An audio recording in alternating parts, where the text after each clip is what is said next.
Hello and good evening. I cannot express just how excited I am for this.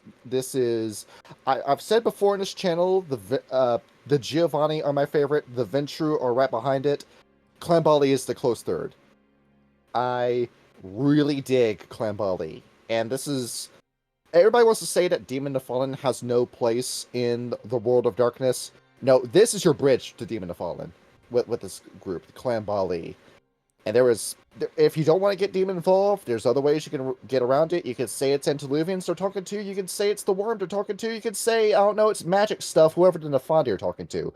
But there's so much stuff you can do with Clan Baali. If there's a vampire game, and I have the option of playing a Baali, I will play as the Baali. I'm just that excited to play as these guys whenever the opportunity comes up. The most objectively evil vampire clan, next to the Setites, and they're close to being my favorite vampire clan out there. We have Intergener for this episode, Hello. and Ryan is out because he wants to spend time with his family. I can't believe that. He wants to spend time with your family. I hate my family. I'm sorry to hear that. Well, am I going to be like DRBR, where I just talk about just how much I hate my relatives, and then they find out about my channel, and then I get kicked out of my house? That happened to him. He's now stopped taking the black pill. He got a job in construction, and he's happy now. Wait, who did?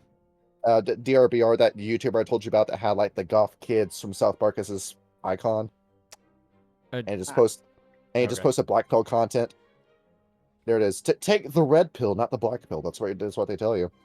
And we're this is going to be the red pill episode with the Baali. I am so excited for this. We go from a topic that I had next to no interest with the kinfolk, and now we're with one that I'm almost obsessed with. Yeah, funny how that works on this podcast, you know. The sheer dichotomy. Some parts of World of Darkness are way more interesting than others. And Intergener, you're here. You are the server's resident expert on Demon the Fallen. Where I'm looking I'm looking into Demon. With these stupid demons. I would love to get into Demon the Fallen. I am waiting for the opportunity to play Demon the Fallen. I know that I will never find a group in the wild to play Demon the Fallen with. So we're just waiting for it eventually to come around in this server. Yeah, the issue with demons is very simple. It steps on a lot of people's toes. A lot of mage players really don't like it because, unlike the rest of the World of Darkness, Demon the Fallen, while it does present a bunch of new mysteries, it also just does give a lot of answers. It gives a lot of answers like, why is the world the way it is? And it's usually because people screwed it up. And after all, there's nothing more problematic in the World of Darkness fandom than the Mage the Ascension stand. That's unfortunately true. You eventually get the notice pane. All right, let's get into it. Yeah. See, thank you for responding to that DM, Shani. All right, let's get into it. Now, we begin with the first tribe. Where does the story of the World of Darkness take place? What part of the world? In the middle of the East, where all the Eastern Middle things happen. The Middle East, next to the land of milk and honey. Yes. Now, back then, it almost paraphrases the beginning of Demon the Fallen with this sort of Clan Baali. By the way, Clan Baali, this book is incredible. This is one of the best written books in all World of Darkness. I really do like this book. It is written by... It is not for the faint of heart. It's not. There were some nasty pictures in this. Most other of the games that have the Black Dog label are arguably okay. Yeah, there's some body horror in here. Oh, there's some stuff in here. I guess I can see what you're doing here, of trying to hype it up of being bad.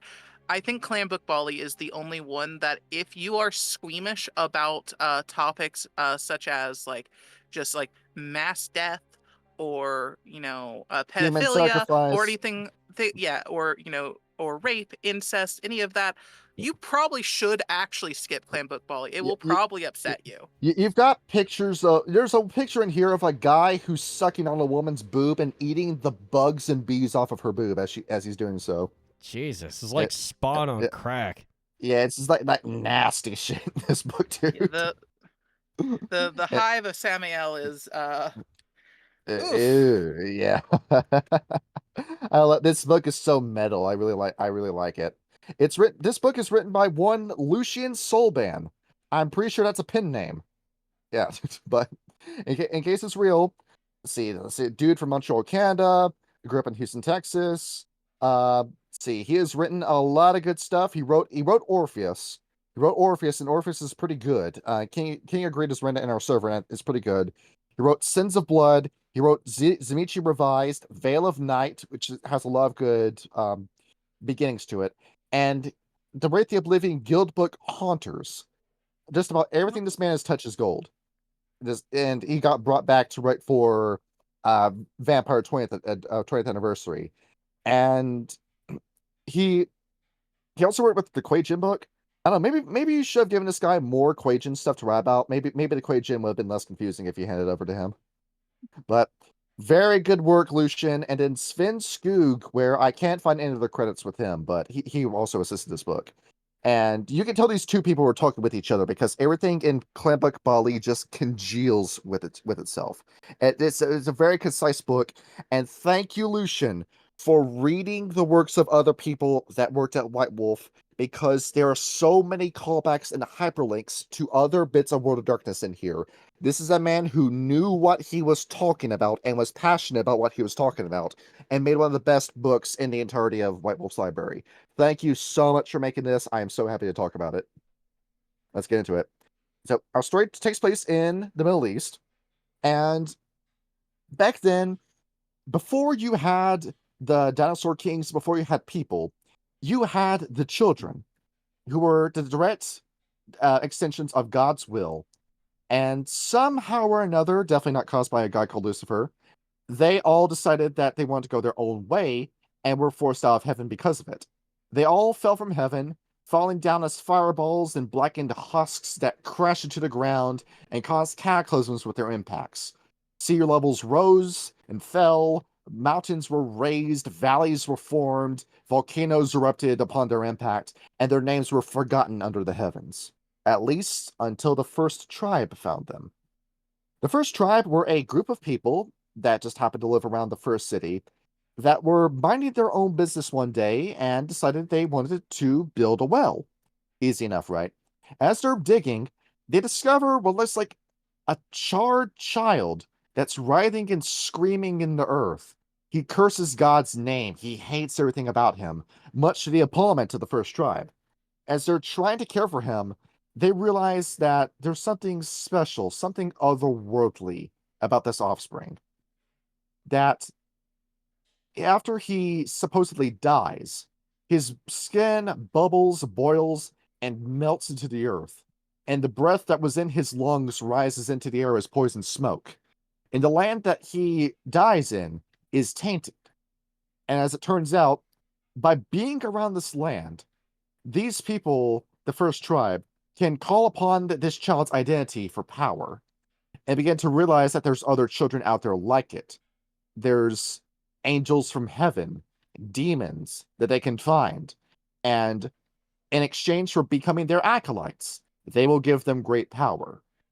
These are the people that would eventually form Clan Baali, but before they were given that name, they were the first tribe. And this is such a chilling beginning to a book, too. It's so creepy how they set up this story. And much like Beckett considers the story of Clan and Abel to be allegory, if we are to take Demon the Fallen into account, it actually adds more horror to this concept as to the beginning origins of the Earthbound.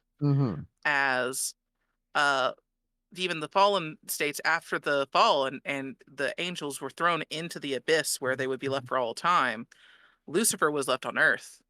And he was not idle. He went very quickly about trying to free his kin. And he came across these first peoples, and he taught them magic of the first kind. And they brought these beings up from the abyss onto the earth. He taught them the first of the names that were required to summon demons to this world. And everything went downhill from there. It's just so spooky when you look at this, dude. And they say in this book, they take a pause after that intro and say, you may notice that we're only calling them by the children. there is danger in true names. If you speak the true name of a demon, you will gain its attention, and you don't want that. The minute a demon is looking at you should be the worst moment of your life, because that demon will come over, snatch you up, and force you into eternal servitude. The Baali had to learn this the hard way, and this is the story as to how they became eternally shackled to the earthbound and to the fallen. Now, after a while, you get a system going here. The first tribe start finding other kids. There's around, they say, the Mesopotamian gods. So take their entire pantheon. I believe there's around like 8 different Mesopotamian gods I can name off the top of my head, like Marduk, Ishtar, Nergal, Anu, Enlil, uh, um, Shamash. We don't need to go on to it, but essentially the gods that would eventually form the basis of all other polytheistic religions. They discovered them, and the Baali gave them these names as a means of hiding their true names, so they weren't constantly under the thumb of the demons. And after a while, they learned that through the true names, yes, it was a give and take. Through knowing a demon's true name, it's almost like 40k. You do gain a little bit of power over them, but a demon's power is not something you want to play with. A demon will smite you in an instant if you offend it. This is a very dangerous game they're playing. And for the attention, if you want to keep what you were saying. Yes, like you can, if you know the true name of a demon, you can summon it forth, you can give it an order, and it will obey that order. But if it you can pay probably the has price some for it. time left over once it's free, and it probably asks something of you. And if you think you got one over on it, well, it's free now, and it's probably gonna take a pound of flesh before it goes back. Yeah, if you botch the ritual, if you can't pay for the services, you're going to pay for it in the worst way. And pay with your blood. You'll be lucky if it just kills you. And after a while, they begin to realize, yeah, we're doing well. We were doing okay for ourselves. We just need to sacrifice a few people, burn our food, say some prayers, sing some songs. But we're beginning to realize maybe we're biting off more than we can chew. Because after all, it turns out these children have great and terrible powers. They can blot out the sun. They can send plagues that will wipe out our entire people. They can smite us by turning the sun into this ultraviolet laser and destroying entire cities with the flick of their hand. We only have the one city. If they ever turn on the first city, that's it. Humanity as a whole is cooked. So the Baali begin to realize that they're playing a dangerous game, and maybe they've dug a little too deep. Maybe they formed too many contracts. And eventually it turned from, we're going to use these children to hit it big and become the kings of the world, to, we need to do everything we can to keep these kids happy before they destroy us. A very quick change in attitude. But as they're doing this, as they're talking with these little demon babies, trying to take care of them the best they can, an antediluvian walks up to them. We have an option. We have the choice of 3 antediluvians as to who this could be. The one that I think it is Salat, but Intergener has evidence that it could be Cappadocius and it could be the eldest that made contact with these people. There's also a firm argument for the La Sombra antediluvian, If it's him. Or even Set himself, much more tenuously. To be honest, they kept it vague intentionally, and it gives you a bunch of different options on who it can be. The Baali, of course, always lie, and so what the Baali tells you can't be taken for truth.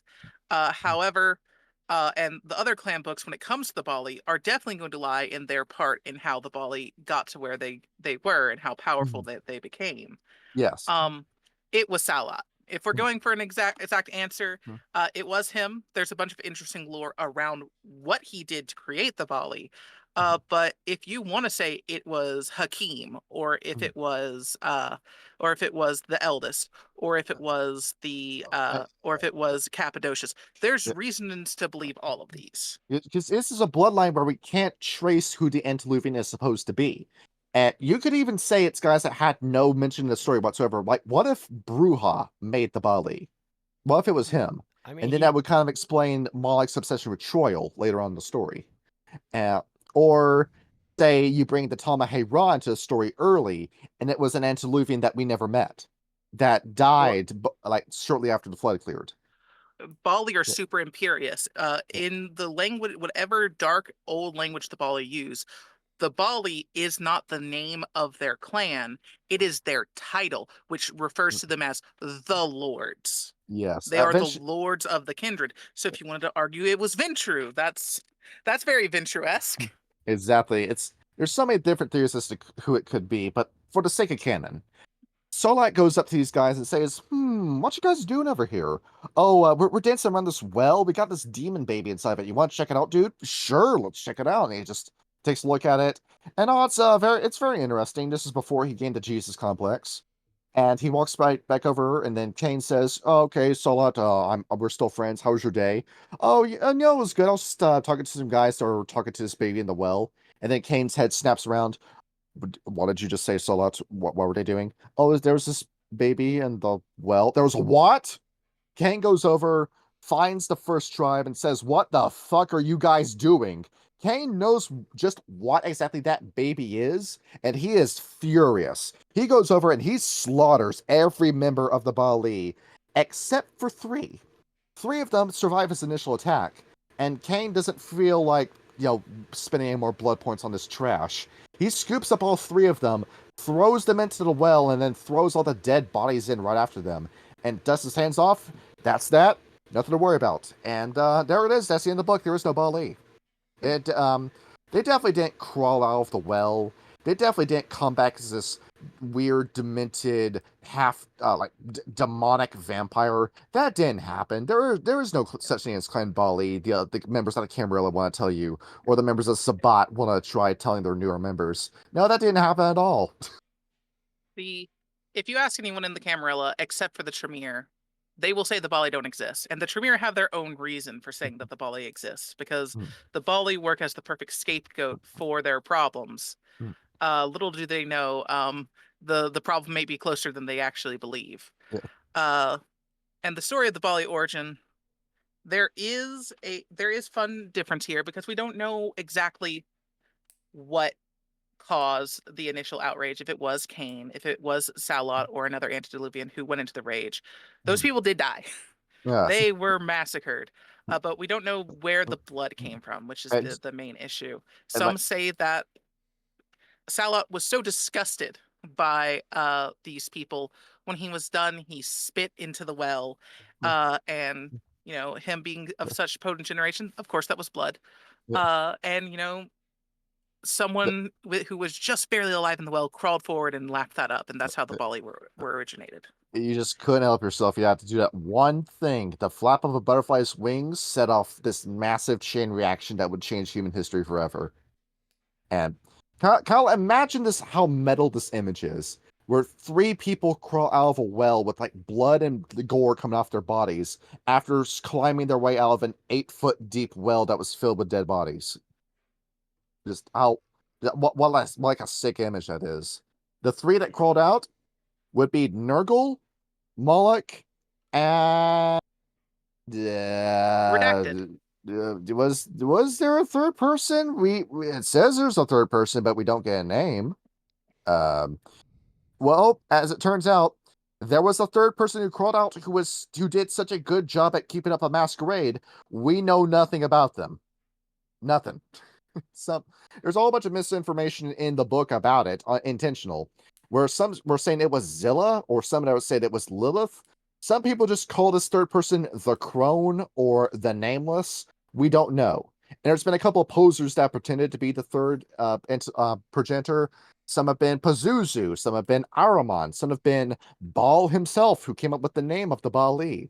But we don't know anything about the third person, and that's what's so spooky. That there's a threat in the world of darkness that's so enigmatic, it has escaped all this history back when every vampire knew each other's faces. And we don't know their name, but we do know their children, because the children of this particular progenitor is definitely the spookiest of the Baali. Oh yes, we're going to talk about the bloodlines eventually. And now our story splits into three different paths. The two paths that we don't get to know about the third one. So let's talk about Nurgle. You want to talk about Nurgle, one of the most evil bastards in all of World of Darkness? Yes, the first and second Baali War. Where you mean Warhammer there's 40K the whole Nurgle. meme. like, everybody wants to say like, Close. like villains that are just power hungry for the sake of being power hungry suck. No, if a villain is super intimidating and makes progress in their search for power, they can be scary. You want to see what Nurgle looks like? Here is how he looks like in Beckett's Jihad Diary. Here we go. Jesus. See. Yeah, Nurgle is the part of Clan Baali who we're here for the end. See. They realize the world is doomed and they want to accelerate that. See. And with Nurgle, you got this like creepy ass image of him.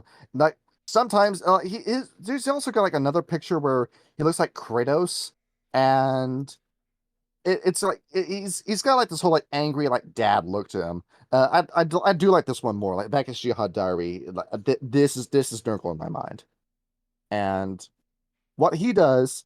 You have two very different schools of thought. You have Malik, who's doing what the Baali were doing, saying we need to appease the children, not offend the children. And then you've got Nurgle, who says, fuck it. Let's give the children everything. Just anything the children ask for, let's give it to them. And this guy immediately goes into the first city. I don't know how nobody smoked this guy the minute he came in. But he goes over, he sleeps with Arakel, he trades secrets to Zmichi and Luvian and teaches them how he's supposed to make this deal with Kupala. He debates philosophy with Troil, not Bruja, Troil. And he's just rubbing shoulders with all the Antiluvians, and he survives the flood. He comes back after the flood and forms his base in one Mashkan Shapir, the land that would eventually become known as Persia. Iraq and Iran, that kind of place. And he sets up demon headquarters here, and he says, this will be our empire of evil. We are going to have all these demon gods of death, destruction, and disease. And we're going to worship them, give blood sacrifices to them. It's just going to be this disgusting place where the worst kind of stuff you can imagine happens. And this is like that kind of stuff that not even the Setites could get into, dude. You managed to offend Set with the kind of stuff you're doing. Beyond that, it's not just the offended Set. It is spoken specifically that the eldest was horrified by the atrocities that the Baali committed. Yeah, the eldest, the male pregnancy master couldn't handle what Nurgle was doing. And as you know, this is the guy that made vicissitude. So just imagine the kind of debauchery you had here. This is the feast of human pleasures. This is the kind of stuff that would break your mind to see people just willingly go along with. You have images in your mind of massacres like the Holocaust in Unit 731. Nurgle was out doing that in terms of his debauchery and his evil. And it got to the point where just about every vampire out there wanted nothing to do with him, but nobody wanted to get up and kill him. So what happens is Nurgle ends up biting off more than he can chew, because after he's making all these pacts, a demon he doesn't know shows up out of nowhere, named Namtaru. That is not his real name. Nurgle's asking him, hey, buddy, can you tell me your real name? No? Okay, can we come up with a title for you? Can we like try and form a deal here? He's got, like, it's like a stray dog that shows up, and you don't have enough food to feed the stray dog. And Nurgle's trying to find out where Namtaru's body is. He's figured out with these demons, they all have like a core body somewhere that you gotta find. And the minute you find it, you got the demon by the balls, you can start making serious deals with them.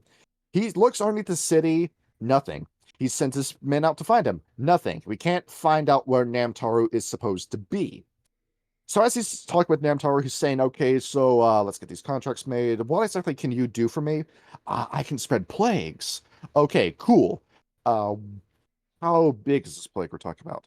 Enough to kill the entire world population. Oh, cool. I got my own virus bomb. And he's about to sign off on these deals with Namtaru. Malik, who's looking over here, figures out just what kind of deal Nurgle's making and realizes that this man is about to destroy humanity with the spell he's about to cast. So Malik goes around, sells out Nurgle to every vampire clan, and begins the first Baali War. And you got Kane involved in this one too. This is the only time in Vampire the Masquerade where every vampire banded together for a single cause. The only time.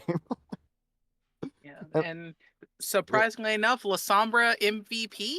Mm, You know, you have clans that are built around fighting the Baali. You have the Asamites who hate the Baali so much, and the Salubri that made a warrior caste specifically to fight the Baali. And then the Sombra are the ones who clean house. The Sombra, there's a Sombra who is nameless, who comes in with this unique form of obtenebration, where he runs up to Nurgle's temple and floods it with liquid darkness that flushes all the Baali down the proverbial toilet into the abyss. And with that, that's the end of Baali War. It looks like Nurgle's dead. Cool. Yeah. Baali, he's totally dead. He didn't survive. Nope. No, of course not. Yeah, it's Nurgle never survives. uh, I thought Shane was bringing up a scam for a minute. No, I get the joke she means now. Mhm. Okay, so as it turns out, Kyle, you already know that Nurgle's not dead. Of course not. As it turns out, they did the Modern Warfare 3. I wasn't in that tank. I wasn't in that temple. One me, bro, I swear. Yeah, that's exactly it. And unfortunately, that they probably should have buried that temple after they filled it with liquid darkness, but yeah, it will come back to bite them later. yeah, you find out that the Losombra learned from their mistakes after this. That's a good thing with the Losombra. They don't make the same mistake twice. And well, with him gone, I guess that's the end of Nurgle's story. We could just go over to Moloch now, who is going off on the whole, we have made a massive mistake forming pacts with the children. We need to do everything we can to try to appease these kids, stop us from dying. Just we've got this massive sins of the father kind of deal going on here. And we need to, well, I'm the father that has sinned. I'm sorry, my children. Let's try not to make this worse than it already is. And those who are following Nurgle, they are, I believe they're called the Orphaned. Am I right in saying that? Where yes, because after Nurgle, quote unquote, died, they were orphaned. And Moloch is looking over at these kids. They're just running around. These Baali children. They're less than 100 years old. And they're going off and they're just starting cults out in the open and then immediately getting smoked by the other vampires. And cool, you guys can die. I don't care about you anymore. You're not my kids. We're just going to do what me and my followers are going to do and just try to hold off the apocalypse from happening. And they're doing what they're going to do in the Fertile Crescent, in the Arabian Felix, in North Africa. He specifically sets up along the Mediterranean where, not where Carthage would start, but close to it. And he's just doing the best he can with what he has, trying to prevent the world from ending. And he takes those Mesopotamian gods, and he realizes you've got all these people with different languages and different backgrounds, but they all see the same sky. Let's take the same gods, but rename them and modify the myths to fit their cultures. And that way we can still venerate the children without directly venerating the children and not saying any true names. It's a happy compromise we're doing with all these demons that we've contacted. Sounds good. I guess we have a good sustainable model here. And yeah, that doesn't last forever. As behold, Nurgle returns as Satan. It's spelled Shaitan, Shaitan, like how you know in Macbeth, but it's like it's Satan. That's what he is. It's based off of the original word, which was shaitan. Yeah. So yeah. Where that'll be Hebrew for the adversary, is what ultimately. But yeah, it is Satan from the Bible. Yeah. Where Nurgle comes back and renames himself Satan, and he says, I'm back and better than ever, baby. I wasn't in that temple. I'm back and I've got this new contract. I've solved the solution to Namtaru's power. And come to me, my orphan. Daddy's home. And all these orphans run over under this new flag, and Moloch is looking thinking, ah, shit. This guy's back and he's about to start the apocalypse. As it turns out, Moloch doesn't have the resources on hand to stop Satan immediately, so he's off as he's trying to form a defense, Satan goes over and builds a new base in Crete. As it turns out, that's where Namtaru's body is. He builds this massive city. I believe it's called Knossos. Is that the name of it? It's it's spelled funny. It's like K. I think it's Knossos. Knossos is how it's spelled. Yeah. And he builds this temple, and for the map for his temple, he gets, I believe it's 700 mortals, sacrifices them, scoops out their brains, smashes them all together on a rug, and then uses that as his blueprint for building the maze to Nemtaru's body. Yeah, this is where the Sombra learned their language. Like, okay, we can't go into that labyrinth. Obviously, that's a trap. And so everyone just looks over as like, hey, Minale is here. You're a really powerful Bruja. He's like, yes. So, like, can you, like, make that volcano erupt for us? And he's like, I can do that. I've done it before. I'll do it again. He does the One Punch Man where he punches the volcano so hard it erupts. And very anticlimactically, it buries the entirety of Knossos in a rain of fire and soot, pyroclasts the entire island, kills everything on it. I guess Satan's dead again. I find it funny. Minale is like the Worf of World of Darkness. You have this very powerful fourth generation Methuselah that keeps blowing up volcanoes, and every time he does it, he doesn't seem to get the kill. Like, freaking what's her face? Helena escaped from what's the Greek island that blew up? From Pompeii, I think it was. Menelaus, he did Pompeii. Helena escapes. Menelaus does Crete. Nurgle escapes. Yeah. And where does Nurgle Satan go after this? To South America, if you're to believe the story. V20 takes the idea that Huitzilopochtli, that character that I'm obsessed with, and I have a big love for this character. So let's pull up that picture again. Just anytime I see this face, I get very happy. Anytime I see this. Kyle, here you go. Here's the face. That does look pretty fucking sick. Behold. And I'm only going to mention it for a second. When I wrote 3.5, I made this character more heroic than he actually was in canon. Just because I like the character that much. Okay, that's the end of this made me blow my own horn. So I don't know how he crosses the Atlantic Ocean. But he does.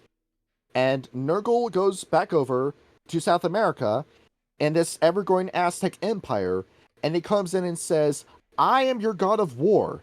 I am here to save you from all these other gods, definitely not demons, that want to destroy you. Venerate me, give me sacrifices, and I'll do everything I can to save you. And the hustle works. Because when you look at Aztec mythology, all the gods are evil and want to destroy the world. And you gotta give your prayers to Ixchel and Huitzilopochtli in order to make sure you can live another day. That's why you gotta sacrifice your son for the sun to rise. Because if Huitzilopochtli isn't doing it, no one is. And it works. And this man eventually muscles the Atena out of the Aztec Empire. And every changing breed wants a piece of this guy. The Atena want him dead. The Gurul want him dead. The Camazons want him dead. The Balam, the Makole. Everyone wants to see this guy die. But because of all his contracts that he still has in the Middle East and the new ones that he's formed in South America, you can't get to this guy. He is just too strong. He is just so astronomically powerful. He has a stat block. You want me to read off the stat block? We can read off the stat block. How astronomically powerful is Nurgle Intergener? Well, he is dead at this point, like actually dead. So, he loses points on that, but otherwise terrifying. Yeah, ladies and gentlemen, we got him. Behold, he's been around since 4,500 BC. At the very least, we don't really have a birthday for him. 9 strength, 8 dexterity, 9 stamina, 8 charisma, 9 manipulation, 0 appearance, 6 perception, 6 intelligence, 7 wits, alertness 4, brawl 5, diplomacy 6, dodge 5, dreaming 7, empathy 6, intrigue 9, intuition 9, leadership 8, mimicry 6, subterfuge 9, throwing 2. Just going into his talents, not going to go into everything else. Disciplines. Animalism 6, Auspex 9, Celerity 6, Chemistry 6, Daimonian 9, Dark Thaumaturgy 7, Dementation 8, Dominate 9, Fortitude 7, Obteneration 4, Potence 9, Presence 9, Protean 7, Thaumaturgy 4, Visceratica 3 is what you're going up against with him. You think you can take this guy? I don't know. Can I have one very angry kinfolk with a shotgun? Yeah, you just need to shoot him once in the head, and that's it. Yeah. And it's only Clan Flaw being obsession. He's just obsessed with his devil deals, and he has no beast. He's mastered the path of evil revelations. There's nothing for him to worry about. So behold, you can't starve this guy. You can't freak this guy out. You don't have to worry about humanity anymore. You see, the Sabbat know what they're doing with the paths. The Sabbat know what they're talking about. I I don't know. really don't. Yeah, I don't know what you Tremere I say about the Sabbat. The Sabbat are genius. they are fools.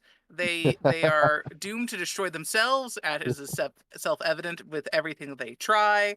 The alternative paths of humanity are not a way to contain your beast. They are a way to appease it. There You it will is. fall to your beast regardless, no matter how enlightened you are on these paths of enlightenment. You gotta find a happy compromise. So, besides, Nurgle's gone. We eventually get the dude. We're going to get around to that part of the story. And Namtaru, at the moment, is not an issue. At the moment. And we go back to Moloch. What does Moloch do after this? He finds a boyfriend. Uh, Troil, are you recently single? You are. You want to check out, buddy? Moloch forms a same-sex relationship with Troil. And what else is going on in culture? How about Judaism or Mithraism or Zoroastrianism? We got monotheism coming into play. And Moloch looks, and it's a double-edged sword. The demons aren't exactly happy that less and less people are worshiping them. But maybe that's a good thing. Maybe with less worship, the contracts will just fizzle out. And the problem will solve itself. We don't have to worry about it anymore. We can just slowly get out of these deals to when condition is in sight. We can get out of this. But we can't exactly change who we are as a person. And what does Troil do? He builds Carthage and decides, I am going to build this magical land where vampires and people will be equal. That's not it. That's not it, what he does at all. It's humanity is the bitches of all the vampires, and Troil can just do whatever he wants when he wants, and so can Moloch. There's a Intergen. Are you familiar with the DeviantArt account Kendra? No, and Let's see. if it's from DeviantArt, I'm probably glad I'm not. Let's see. Where are you at? Where at? Kyle, you back? Yes. All right. So I told you about this account before when we were doing the Bruja episode. Yeah. So for some reason, this DeviantArt account is just filled with pictures of Troil and Moloch dating each other. Yeah, this is it. I mean, And you know what? That's plausible. That looks legit. I actually kind of like it. Like the wet. It's got that the Has-Been Hotel Hell of a Boss color palette to it. It does, but Like it works for it. Yeah, back at the time of Carthage, the Molochim, they were still all about the subterfuge and the manipulation and the corruption. They were all about that. So when they found out Papa Moloch was actually starting to fall in love, they're like, "That's weak. That's weak. You don't fall in love. That's a human emotion. We're not human." So you got Moloch, and he's just subscribed to the Finboys subreddit, and now we just lost all respect for this man. He's doing things like asking Troil to dress in women's underwear and come with him to his blood pits, where you get to learn how to embrace a Baali. You read this segment, Kyle. Yes. Where how do you embrace the new member of Clan Baali? So, for the embrace of Baali, well, the book itself only talked mostly about who exactly they go for when it comes to embracing the Baali. But there are some notes on how it actually goes down, so I will go over those. So, let me get my notes in order, because there we go. Step 1, get a hole. Well, yes, you need a hole, yes. You need a fuckload of bodies, and what you can do is you take the hearts of one of the bodies and you inject it with your own vitae, and you put it underneath all the bodies. You take the prospective candidate of the Baali and you throw them into the pit. They have to dig through the bodies to find the heart that has the vitae in it, and then they devour the heart, which embraces them into the Baali. Mind you, they've been drained of most of their blood before they do that, so it's also better, are you strong enough? Are you motivated enough? Yes, they will only embrace those who are strong and those strong of will. It's a great experience to get to crawl around with all these guys that are naked and eat a man's heart. It's great. Yeah, Enzelrode And would love that shit. yeah. they're one of the few clans who's just like, you know what? We're gonna give you a choice of whether or not you want to be one of us or not. Yeah. It's more Sink or like swim. are you sure? Yeah. And you've got Moloch's child Tenet, who's looking at this and is thinking, boss, I don't know if we should be, doing this, like bringing Troll in with you. No, it's fine. My boyfriend loves it. See, he loves it. And Troll's just look at this thinking, this is all very interesting. Sure. And eventually, Troll starts forgetting who he is. Moloch starts corrupting this man into becoming more and more of a sexual deviant and a heartless monster. He starts turning him into Set, is what he starts doing. And after Troil begins to lose himself to his own inner demons, that's when the Sombra and the Ventru are looking over at this and saying, hey, the Baali are back. We hate each other, but truce just to kill those guys? Truce. Got it. They team up, they go over, and they get all their friends, the Nosferatu, the Markavians, the Toreador, the Gangrel, if the press is right, and they go over and do another Punic War. The third Punic War ending with, I don't know how you lost, Troil. You had all the celerity and all the potence, and you still lost. And Moloch was on the field with you with his hellfire, and you got your ass beat by normal vampires. And Very simple. Outnumbered, and when the Molochim saw Moloch take the field of battle with Troil, instead of helping, they just went like, this seems like the perfect opportunity to leave. Yeah.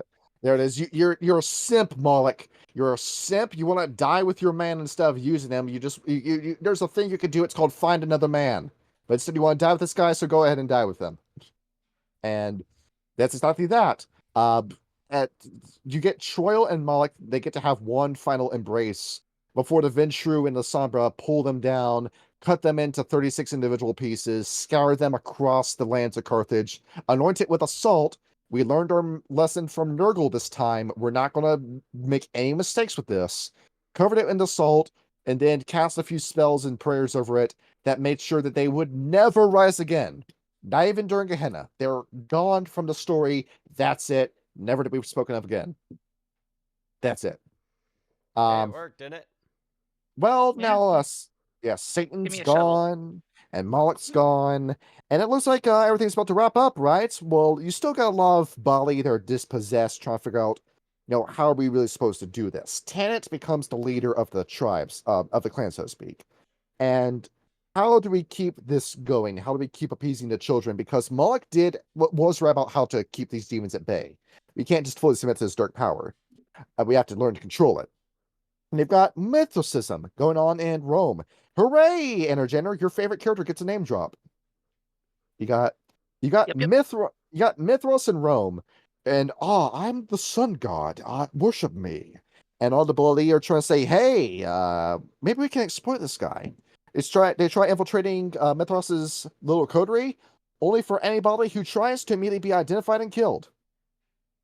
Nope, can't pull the wool over this guy's eyes. It's too sharp. Yeah, well, shit. Is there anything else we can do?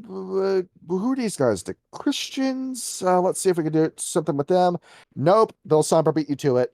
El Sombra found the 11 disciples by this point, and are giving them refuge, and anybody that makes an attempt to make communion with them, dead. Nope, not getting anywhere. So, crap. Who's left? The Gnostics, we can try, and they help spread heresy. Like, I don't know. There's the whole not based in truth idea of, when you die, your body goes to hell, your soul goes to heaven, and then your consciousness goes to either heaven or hell with one of the two based off of the kind of life you lived. And now that has no basis in theological doctrine whatsoever, and it's not right to believe it. Along with other ideas like, I don't know, deifying Satan, where, if I may go off on a rant for a minute, if I'm in a church that starts saying stuff like, Satan's the enemy, and like Satan is trying to take control of you, I'm out. I'm immediately out of that church. I ain't going back to another sermon there. Because that's heresy what you're doing. You're deifying Satan. You're giving this man any sort of respect or any sort of honor or any sort of thing to fear about. That's a heretical idea. You're idolizing Satan. You're making him this demigod by doing that. And that's the kind of stuff that the Baali start doing. They start spreading heresy. And well, you're making some progress with it, but are we forgetting something? What happened to Namtaru? Should we yeah, what did we his body is still in Crete, isn't it? And they go and they try finding Namtaru again. And they're trying to figure out, well, what was this guy's true name? We still don't really have a true name for this guy. Here, let's do this. We're gonna call him the Nakandi. And we're gonna start this myth about him that he's 36 spirits that go around and they cause diseases and plagues. And we're gonna spread fear about this guy. It's like it's the rules of Chainsaw Man. The more you fear the devil, the more powerful the devil becomes. And by spreading this rumor about the Nakandi, you end up giving Namtaru power, and Namtaru tests his power by starting a plague in Egypt in 541 that spreads to Constantinople, that spreads to Britain, that spreads to Ireland, and kills thousands in its wake. This is a test of his power to see just what he can do. And while they're trying to set this whole virus bomb up again, maybe Satan wasn't wrong. Maybe we should. Maybe he's our ticket to greatness. The Giovanni aren't a thing yet, but maybe the whole disease bomb protection racket might be our ticket to greatness. We can solve something with this. And so they're trying to spread fear of Namtaru, and then Islam happens. I don't know. Intergener, what vampire tribe really likes Islam? The most based one. Yeah. Clan Assamite, they're pretty good. I Yep, guess. the Assamites. See, you keep saying that, but they're based. Yeah, the Assamites, credit where it's due, don't mess around. You have one Prophet Muhammad that comes in and says, I spoke with the Archangel Gabriel, and everyone believes him, and he starts pushing out paganism, and okay, well, the faith well just dried up in the Middle East. Now, there are no pagans in the Middle East. Anyone who's pagan dies, and now the demons are pissed off that they're not getting their payment. So that's an issue. But on top of that, you've got Muhammad just stomping and chomping his way through. He goes all the way to Mecca. And the Kaaba, that big metal, no, that's not metal, that big black stone that's in the city, they reclaim that, cleanse it, and make it an item to deify God. Well, behold, that went your piggy bank of faith for the demons. And not only that, but the Assamites, out of all clans, decide to go all in on Islam while Hakim is away. And they take it so seriously, they're treating Muhammad as if he is their antediluvian. And they're going around doing whatever this man says. And even after he dies, they don't care about the whole Sunni Shiite kind of split. They just continue his legacy. And part of his legacy, all pagans must die. They're finding Baali, hunting them specifically, and how they kill them. Kyle, get this from execution. They get a wooden box with a single hole in it, and they put the Baali in the box with a stake in his heart upside down, and put him facing away from the sun when it rises. And as the sun rises, the Baali can feel the heat of the sun on their back as it slowly goes over, and then when sunset begins, that little hole, a little laser of sunlight goes through that hole and begins to slowly, over the course of 4 hours, cut the Baali in half from groin to as execution. That sounds awesome. Dog, the more we read about the Assamites, the more we love them. I can't help. There's a reason I made Luis. It's for that shit. If they could get over the Tremere hate, they would be perfect. No, fuck the Tremere. The Tremere deserve it. Tremere deserve everything but not hate. No, I'm sorry. You say this with the our Nazis Tremere. Okay. Okay, there were like 5 of them. We got rid of more than half of them after the affair was in order. Look, if you're worried to worry about the whole Nazi thing, the Get Ephemeris killed them all. Look at this me. Well, they knew things that were useful. Look at the United build States. Rockets, did they? We were just following over what the United States was doing. You know. You got Boogie 1488 has entered the chat. Hey, it's just Project Paperclip, but with blood magic. with, so what the Baali have to do? They're realizing, oh shit, oh fuck, the Assamites are about to kill us all. So they devise a ritual. And they talk with Namtaru. They say, how do we do this? Namtaru gives them the recipe. You do this, you'll place a curse on the entire bloodline. This will get you out of it. The ritual in question takes many months to do. You get 6 different hives of Baali to all gather in place.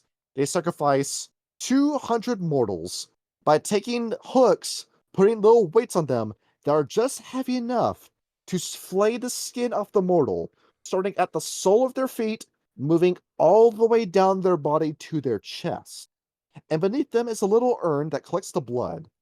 They feed that blood, force feed it, to 2 Assamites that they captured. And after the feeding is done, they then sacrifice those Assamites and use that to form an elixir that then curses the entirety of the Assamite clan. And what is this? What does this curse?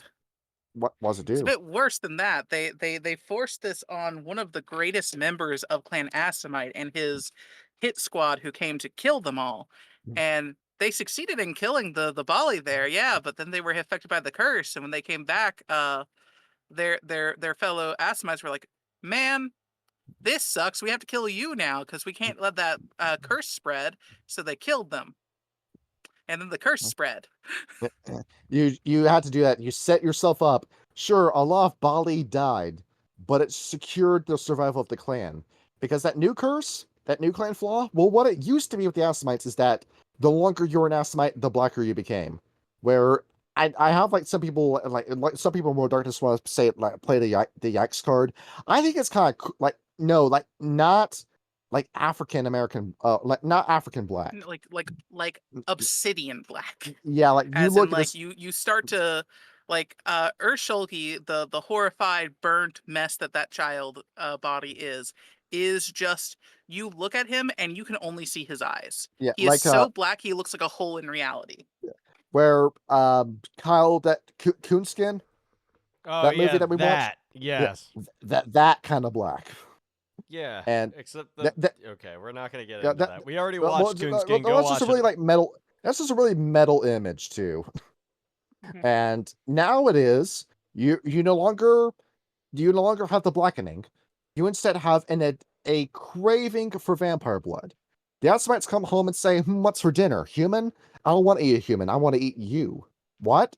And then they start preying on each other and every other vampire in the Middle East. And they're thinking, well, why are we doing this? It took them like 200 years to get control of themselves after that. We just fucked ourselves in Dalbury. We just ensured that we'd get the Hunger of Ages and screwed over every Methuselah in the Assamites. They will eventually get to the point where the only vampire they can feed upon is another the only way they can feed is through another vampire. That's what the Hunger of Ages does. After 1,000 years, after you Dalburize, that's it. You're under path of destruction. There's nothing you can do after that. And the Ventru, unfortunately, just get this naturally, but then everyone else, you sort of got to do a little sippy first. But as it turns out with the Baali, you spent too much time going after the Assamites. You survived, but as it turns out, that Library of Alexandria that got moved over to Constantinople, some of the books did, and now you have this massive House of Wisdom in Baghdad, with all these texts in Greek, Hebraic, Sanskrit, Coptic, Aramaic, that's been translated into Arabic, that's now being translated into every other European language. You didn't stop the printing press. And now all the Arabs are now sharing all this knowledge that has your rituals in it and has the true names of 2 demons in the text. And what does this mean? It means that anybody who wants a lesser key of Solomon now has the demon catalog of 36 different demons that they have the exact rituals for to summon them. And now anybody can do what the Baali can do. The children no longer need you. Anyone can come up and give them faith. And now the deal's done. You can no longer strong-arm the Earthbound or the Fallen. Your ruination has begun, and you couldn't move fast enough to stop it. This is what I love about the Baali, because they realize they are screwed after this happens. Now the power is beginning to rapidly slip out of their hands, and you can no longer you can't hold the demon by the balls anymore. Now anybody can give the demon what they're asking for. The Baali's word no longer means anything after that happens, and the this is where you have the major schism for the Sons of Moloch happen. The rapid decline of the clan begins here in the 11th century. They form into two different groups, one of which are gonna be like, that basically says, yeah, everything we've done before, it's led us to the state where we are right now. It's not very good, but hear me out. We're gonna keep doing it. Yes. And then the other smaller group goes like, I like the world. It's where I keep all my stuff. I think I'm gonna stop it from ending. Yeah, that first group, those Black Pill Baali, they're led by one guy called Azaniel, where he is looking over at Satan's text and is seeing something in his letters, and it's saying, I have this secret city called Chorazin, and the way to get to this city is by going into the gate through the shadows. Well, what is that talking about? We've been trying to figure out what he's talking about for years and years, and we can't find out what a city is supposed to be. Hold on a minute. I've solved the puzzle. What I need to do is I need to find an infernalist Lasombra, and I need to make a pact with him and get to the city through that. He finds this group of Lasombra after 100 years of searching. It took you that long to find a Lasombra who worship the devil. And they're called the Angelus Ater. And it hyperlinks over to another book, and they're in Valencia. And what Azaniel does is that he goes with them, they do the obtenebration, and behold, the portal to the city appears. They go into it, and it's this city that has Namtaru's true body in it. And what Namtaru has been doing this entire time is that he's been writing on every inch of every building in the city. The minute you step into a building, the words leap off the walls and into the brain of the person that just stepped into it. And it fills you with so much eldritch dark knowledge, you can't handle it. And everyone who stepped into that city with Azaniel, they frenzy. And Azaniel is the one who survives the frenzy at the very end. It's kind of like the Feast of Folly with the Cappadocians, but much worse. At the end of that, Azaniel feels different. He ascended to demonhood by doing that. Now, to put it into perspective, Azaniel, he has official artwork, and I'm kind of like chapped because, you know, a guy we're about to talk about doesn't have artwork, but this guy does. Do you want his Beckett G. Hadari portrait or his old school portrait? See, which picture do you want, Kyle? I probably want the Beckett Jihad Diary because his original portrait is not very intimidating. Yeah, he looks nasty in this one. Yeah, here's his face. You want to see my face? There it is. Oh yeah, he does. He looks creepy. Look at that. He looks a little sick, doesn't he? He does. Yeah, he is demonically possessed. And to put it into perspective, this man's power jumped from the level of a 5th generation to a 2nd through what he did. And like, there are arguments that some scholars say he was a member of the 2nd generation initially, and that he had just been hiding his power level this whole time. But that's very dubious. Yeah, because after all, you do have the Tama Hey Ra and all the secret antediluvians, but you want to expect me to believe this guy just popped out thin air one day? Where so he comes back. This is where the Order of Moloch, for the first time, has done something good. Yeah. This is the first time they formally organized. They had a prohibition on blood magic before that, and decided, well, this is the end of the world scenario. We're going to take our gloves off and start doing some Assamite sorcery at these guys. Dealt with the situation. Yeah, because as Azaniel comes out and he says, I am Satan number what by this point? Like Satan number 2, 3, 4? 3, 4, 5. Yeah, after all, there's a lot of people that have come up and tried to take the name. No, I'm the actual Satan here, and I'm going to take this clan to greatness. And I have unlocked the true secret to Namtaru's power. Behold, I am going to destroy everything. I'm totally going to rule the universe in doing so. And Tanit says, you remember Monk's child, Tanit? She comes up and she says, I'm going to stop you, Azaniel. And then she gets sweet talked into working for him and then gets forced into torpor for her trouble. Um, yeah, great work. Thanks a lot, Tanit. It's going to take your grandson Hannibal to help solve this problem. We get to enter one. This guy has two names. It's Hannibal something. Uh, let's just call him Hannibal for the sake of the story. And he comes and he forms the children of Moloch, so to speak, who are where he takes the figurehead of the clan and he says, "We're not going to let you do this. We need to prevent the world from being destroyed. I'm going to rise up. I'm going to rally all my people. I'm going to learn this sorcery." And through a civil war with the Baali, he resolves it after 100 years of fighting by casting this gigantic spell that causes this great earthquake that seals the gate to the city beneath the earth, and it's gone forever. Hopefully. Maybe. We'll see about that. By the way, Azaniel is sealed beneath the earth, but he's not dead. After all, maybe there's a mage out there, a Nafandi, that knows a spell that can open a gate to Chorazin again, find Azaniel, and then we have Gehenna through that. That's a spooky. They did the best they could. They couldn't kill him. They threw him onto holy ground and put him in a ring of holy fire. That's the closest to locked up you're gonna get any sort of vampire, let alone a Baali. And like the Baali clan flaw is, they're repelled by things of a holy nature. He is not having a good time. Nope. So he is pissed as hell in his little cage.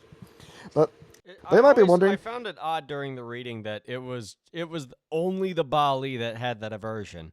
Because like that was always like a classic thing. But then again, I did read in the book that like a lot of the original stereotypes around vampires that made it into European myth originated with the Baali. And you might be wondering, like there are some vampires that have a bane against like crosses and stuff along the line. And to be fair, for Baali, it's not just Christian symbols; it's any implement of faith that's wielded against them. Yeah. You can use the Star of David, like you can use like Haitian symbols for voodoo, as long as there's actual faith behind it. And we're not talking true faith here; just like every run of the mill, everyday faith. It's going to make the Baali go ick. A belief in something that's greater than yourself, which I think is interesting because, I mean, like... It's occultism is what it is. It's if you believe it can do something, then it has meaning. And that's one of like the basic fundamentals of alchemy when you get into this. And you start getting that whole, like, Mage the Ascension, Ars Magica kind of hermetic text where I think the Order of Hermes are super based when it comes to Mage the Ascension. And this is what plays into it. Yeah. The Order of Hermes is the only mage convention that knows what it's talking about. Well, they all do. It's just they all are correct because they all have their own paradigms, and their own paradigms can affect reality. And one clan has one convention has its shit together more than the other ones do. Yeah. And of course, I'm going to say that. Go House Tremere. Go Clan Tremere. Before they collapse the entirety of the Order of Hermes and ensure the rise of the Order of Reason. Hey, the Order of Reason was already going to happen. Look at that's the Celestial Chorus's fault. And you might be wondering, how did Hannibal exactly learn how to use his power? Through Dracula. Yeah. The man Dracula. The man ran to the Carpathian Mountains. The legend. And he met with Dracula. And he said, what are you doing over here? Oh, we're running up here because they're about to destroy the world through a demon. A demon? Tell me more. And they start having this conversation. It's Dracul or it's Dracula. It's one of the two. After all, because Dracula BS his entire backstory through Bram Stoker. But either way, what happens is that in exchange for the spell that would seal Azaniel, they taught the Tzimisce how to one-up their deal with Kupala by finding her fire flower and ensuring the Anarch Revolt would happen. Behold. They in the process they got a deal that has essentially made the old Clan Tzimisce their best friends for all of time. Basically, we'll keep you safe in exchange. You keep that demon in that mountain. And that's how the Baali are operating today, because this history kind of fizzles out after this. You do have one more event, the Black Plague, where Like Satan number 12 or 13 shows up and claims credit for starting the Black Plague. And then the Baali and every other vampire are going, how many times do you have to teach you this lesson, old man? And kill him again. Is he going to show up again? I don't know anymore. Just fuck it. If he just shows up again, we'll just do what we've always been doing. Great. it's like Sigma from Mega Man X. You keep killing this guy, and then somehow he keeps coming back. And no ritual that we do keeps him away. We're not even sure if it's the same guy anymore. And and as to explain how Huitzilopochtli ended up dying, the Order of Reason. They come in during colonization, and they look and say, oh, we've got werewolves and Farah and other vampires trying to kill these guys. Step aside, children. How about we get this done? And they go in and land a fatal blow on Huitzilopochtli that finally gets Nurgle into torpor. Finally, he's down. But his followers scoop up his body and run all the way to Mexico City and dump him off in a tomb that's defended by Earthbound, and then run off, and maybe one day he'll show up again. But he probably will. It's Nurgle. How many times has this guy popped up in history by this point? And a bunch. We have a canonical death for him in the for the lore. However, both the Sabbat and the Baali themselves are rather dubious about it. And most people aren't really a fan of it, considering it involves everyone's favorite World of Darkness character, Samuel Haidt, doing the deed. Yes, my least favorite part about World of Darkness. Oh, for fuck's sake. So as part of Samuel Haidt's extremely convoluted plot to become a real boy werewolf, he goes to Mexico City, finds Huitzilopochtli's body, and drains what little blood he still had in him, because I don't know what you're supposed to get from this. This story makes no sense. I'm not sure if at any point Samuel Haidt's story was originally supposed to be a serious one. And I'm not sure if the writer for him either just lost the plot, or if they decided at some point to make him an allegory for power gamers that have become rampant in the World of Darkness community. But he just decided, I'm going to be the best at everything. So he became a werewolf through a skin dancing ritual. He was going to get vampire blood to become a ghoul, but he didn't just want any vampire blood. He wanted a vampire blood from an antediluvian, and from the devil. Yeah, Samuel Haidt's not very bright, so like, he saw this ancient vampire that was in a pyramid and been like, yeah, that's clearly an antediluvian. He stole a node from a group of mages and put it into a staff, and now he's going around swinging magic around. He deserved what he got. Yeah, you want to tell me that he was making the best decisions? You want to take a look at this man, this man on the screen right now, this man, and tell me that that's a sound mind? Yes. He looks like he knows what he's doing. Wasn't he in Rage Across the Amazon? I remember this guy. Yeah, there he is. This fucking stupid. Do we have to do an episode on this man? In Rage Across the Amazon. We might have to. I mean, like, I don't want to talk about this dude. Schedule it for April 1st. If I remember correctly, I think his description in the Rage Across the Amazon book started with a quote from a Queen song called "I Want It All." Yeah. And that's exactly what it is. You want to get all the splats into one, and you did it in the most ham-fisted, convoluted, nonsensical way you possibly could have thought of. Here's the look. Breed Book Korax, my personal favorite book in the World of Darkness, put it very succinctly when they were talking about all the different breeds and all the different things that happen in the World of Darkness. All you need to do is put like one of each of them in the same setting. It is not that hard. It is, but don't do it this way. Whatever this way it turned out to be, don't do it. Mush all the splats into one character. But I want to. Then you're not going to do it right, and it's going to be the final boss of the game because it sucks. But behold, we're going to have a Black Fury who drank a Baali's blood, ascended and became a Nephandi, then died, became a Wraith, possessed a changeling's body that made a pact with a fallen demon. And that's the final boss. No. All right, there we go.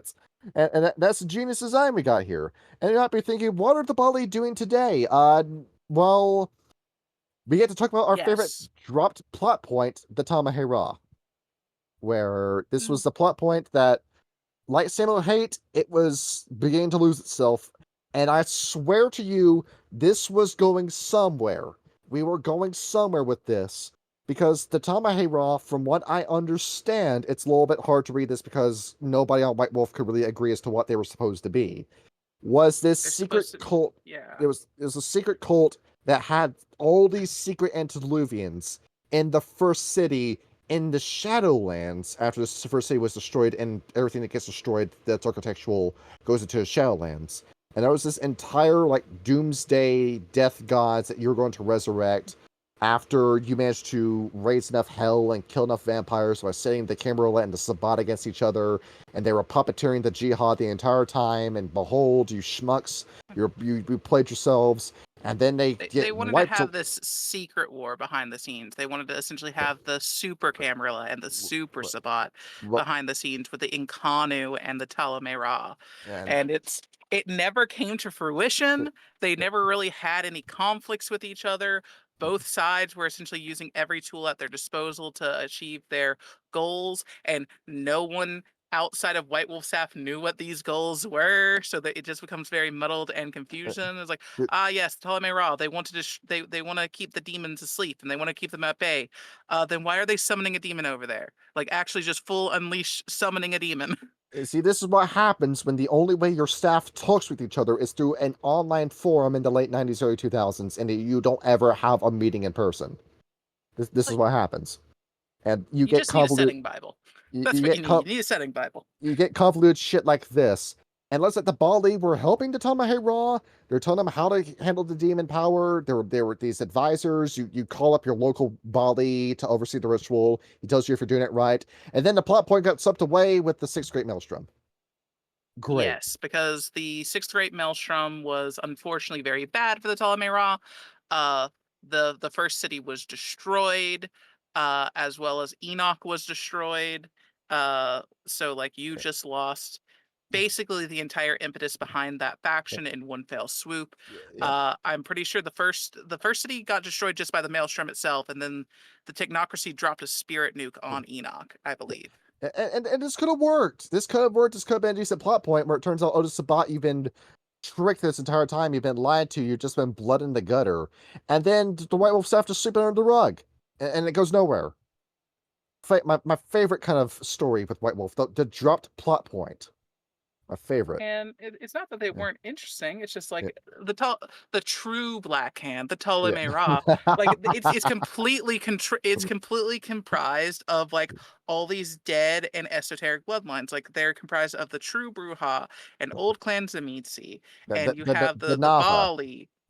Yeah, you have the Nagaraja, I think, are also in league with the Ptolemy Ra. Like you have all these scattered bloodlines, and for some reason they all decide to spend most of their times in the Shadowlands. It's just there was no guiding principle behind their direction other than we have these secret antediluvians. They might be new antediluvians we've never heard of. They might be the wraiths of like the antediluvians that have died, because it's really hard to permanently kill something that powerful.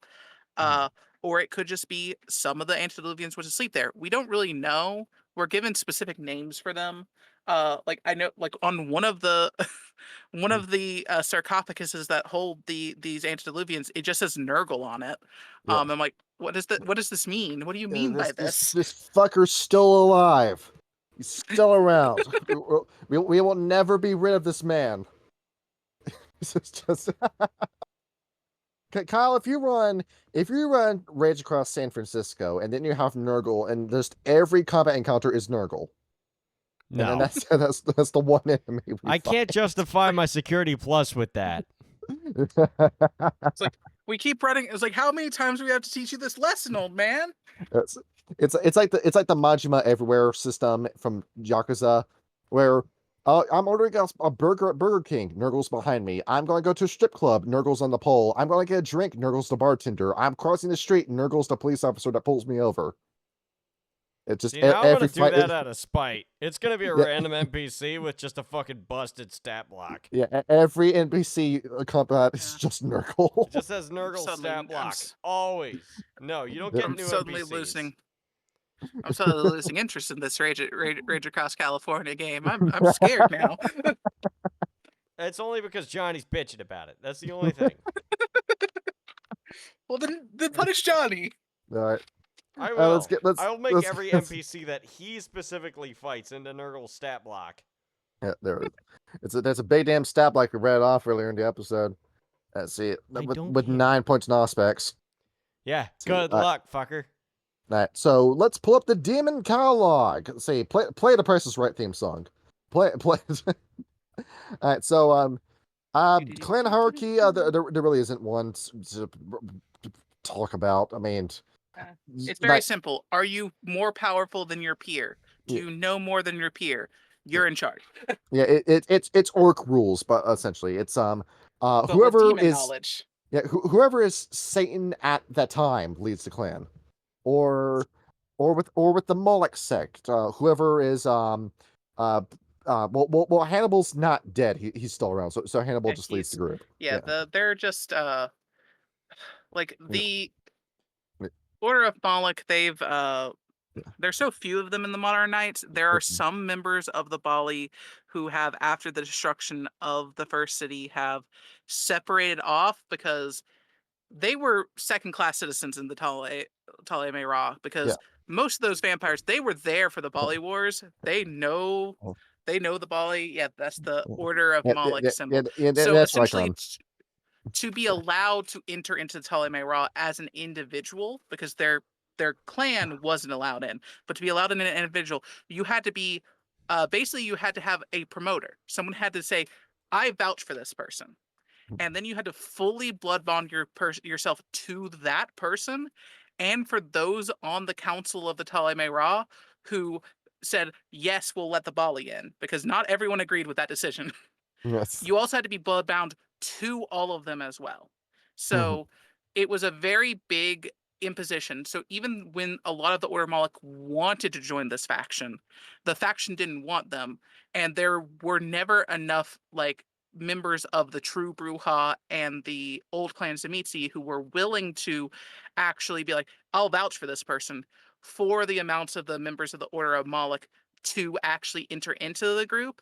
And the Talay Ra still have a full-on death sentence for all members of the Baali. So even these Order of Moloch people who are actively helping the Talay Ra, if they just don't have they're actively helping them on missions, but they are given the status of anyone who's on this mission. If you want to kill this guy, you're perfectly allowed, and there will be no repercussions. So they were given very second-class citizenship when it came to joining the Talay Ra. So eventually, enough of them got sick of that they decided to actually just go join the Sabbat. And the Sabbat said, will you stop the demon nonsense? And they went like, yeah, sure, kill things, go. We're totally an organized institution and not just a bunch of idiots with a desire for violence. And your modern day Baali, they're not even talking to demons by this point. The demons have left you behind. They're off to find other people. You do have a few contacts you can still call and form pacts with, but you're really calling Banes. They're just pretending to be demons, or whatever the Nafandi found and are talking to that day. That's your packs by this point. Yeah, the Neverborn from Wraith the Oblivion. That's the dangerous part about the Baali. The Baali, if you're following the Order of Moloch, they're basically in decline. There's so few left that are still those schemers and those infiltrators that exist. If you're following the Order, the Get of Nurgle, well, they've been destroyed so many times over. There's just not any of them left. There might be a couple out there somewhere, but they're mostly all gone. Because they're very blatant with their actions. The issue comes down to, if you want to say the Baali are gone, they just want you to think that, because there's that third faction that we've not been talking about this whole episode. Yes, shall we bring them up now? Yes, they are the Nameless, much like their founder is. Some call them the brood of Samael because of their whole insect thing that they have going on, but they will not call themselves that. They are just the Baali, and they are everything dark and evil in the world. And these are guys that are talking with the Demiurge, the worm, the Yes. giant snake in the sun with the head of a lion. Yeah. This is something they believe they have communion with. Yeah, the other two Baali sects, you absolutely can, depending on the chronicle, have them as playable characters. The brood of Samael, you absolutely cannot, because they have essentially you have the path of dark revelations. Like Yes. it's a lovely path of enlightenment that like Oh you yeah, can like, oh look yeah, at this. yeah. They look at that as child's play. They have Yeah. their own version of this that is not even statted. That Oh is yeah. just worse. See, because we have a road we can read off later, but the Path of Evil Revelations, it's fun. I played it in a World Darkness game. Danston was the DM of that game, and Yeah. I didn't But get to these finish with that are character though. That's the only thing because the game yeah. fell through. But if you want to learn about But these people, the nameless, well, I hope you own a copy of K-Knight Heresy from Dark Ages Vampire because that's the only place that mentions this faction. yeah, And the big issue with them is they are the reason they are not playable is very simply they're just the best Baali. yeah, They're winning. they're too They're damn strong. they are their numbers are enough that they can in right in the modern knights be considered a clan in their own right, because they have enough of them to be considered that. As far as is aware, you can't detect them with blood magic. If you try and detect them with blood magic and you have a Tremere do the blood test on them, which some very very paranoid princes will have people do when they're new to an area. They're like, the Tremere's gonna be like, that tastes a bit weird, but yeah, this guy's a Tremere. He's just a Tremere. Why does his blood taste like Tremere blood? I very much wonder why, Salot. Uh, but so they can hide in plain sight, and it comes to their powers. Baali do not care from where the power comes as long as they have powers. So if you have a member of this clan, they probably have a deal going with the powerful Bane spirit that has given them a bunch of benefits. They probably know some true name. They all know at least one true name of one of the 36 demons that the Baali have under their control. Yeah. Each member of the swarm of Samael has a personal deal with at least one of them. Some of them have more, but they have a deal with at least one, which is never a good thing. So they're not really a playable thing because they're too strong.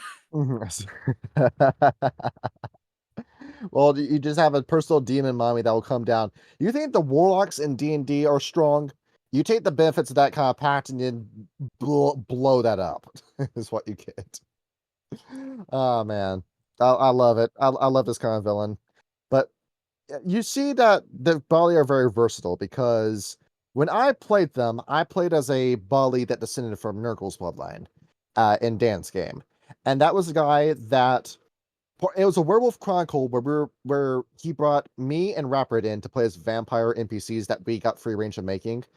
And I said, Dan, would you allow me to play as a Baali? And he didn't say no. And I was very pleased to hear it. If you Kyle, if you give me the opportunity to play as a Baali, I'm immediately taking the opportunity.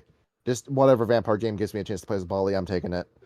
And I don't know if what this guy was, that he was a guy that made it he tried keeping that he was a Baali secret, but then the opportunity to sacrifice a man and drain his blood into a chalice arose, and he couldn't say no to it, and that gave away that he was a Baali. But the shtick behind it was he's helping the Geru because they had a deal with another person that if the Geru follow what the vampires are doing, then they'll leave the vampires alone. And they didn't have anything in writing saying that he couldn't do Baali stuff. So he said, "Oh, you got a problem with this? Well, where's it saying in writing? Where's it saying in writing that I can't sacrifice a man to a demon?" It was a fun character to play as. I wish I got to finish this character. Yeah, But like but Baali are such a can of worms. They're great. I love yeah. the Baali. Nurgle is basically a Saturday morning cartoon villain with how many times they're like, no, he's really dead this time. We swear. It is. It's like it really is just like Um, Sigma from Mega Man X, or like Dr. Wily from Mega Man. yeah, Yeah. the big issue with the Bali is that there's just so much about them. They Is it- are they're talked about in more than half of the clan books at one point or another in either second edition or revised. They're Uh, talking extensively, of course, in the Clan Asimite and Clan Salubri books. Uh, if you're doing anything Dark Age related, you're going to be talking about the Bali at one point or another. If you're just talking about like the overall codexes that are talking about how the World of Darkness works, Bali are going to be there. So the information for the Bali is just so spread apart. It's just everywhere. So it's hard to learn about everything about them. Because we had to go into Clan Baali, we had to go into Dark Ages, we had to go into Road of Sin, we had to go into that book I mentioned before. It's slipped my mind already. But yeah, you have to read 5 different Dark Ages books if you want the full story on these guys. Which is why we're making this video.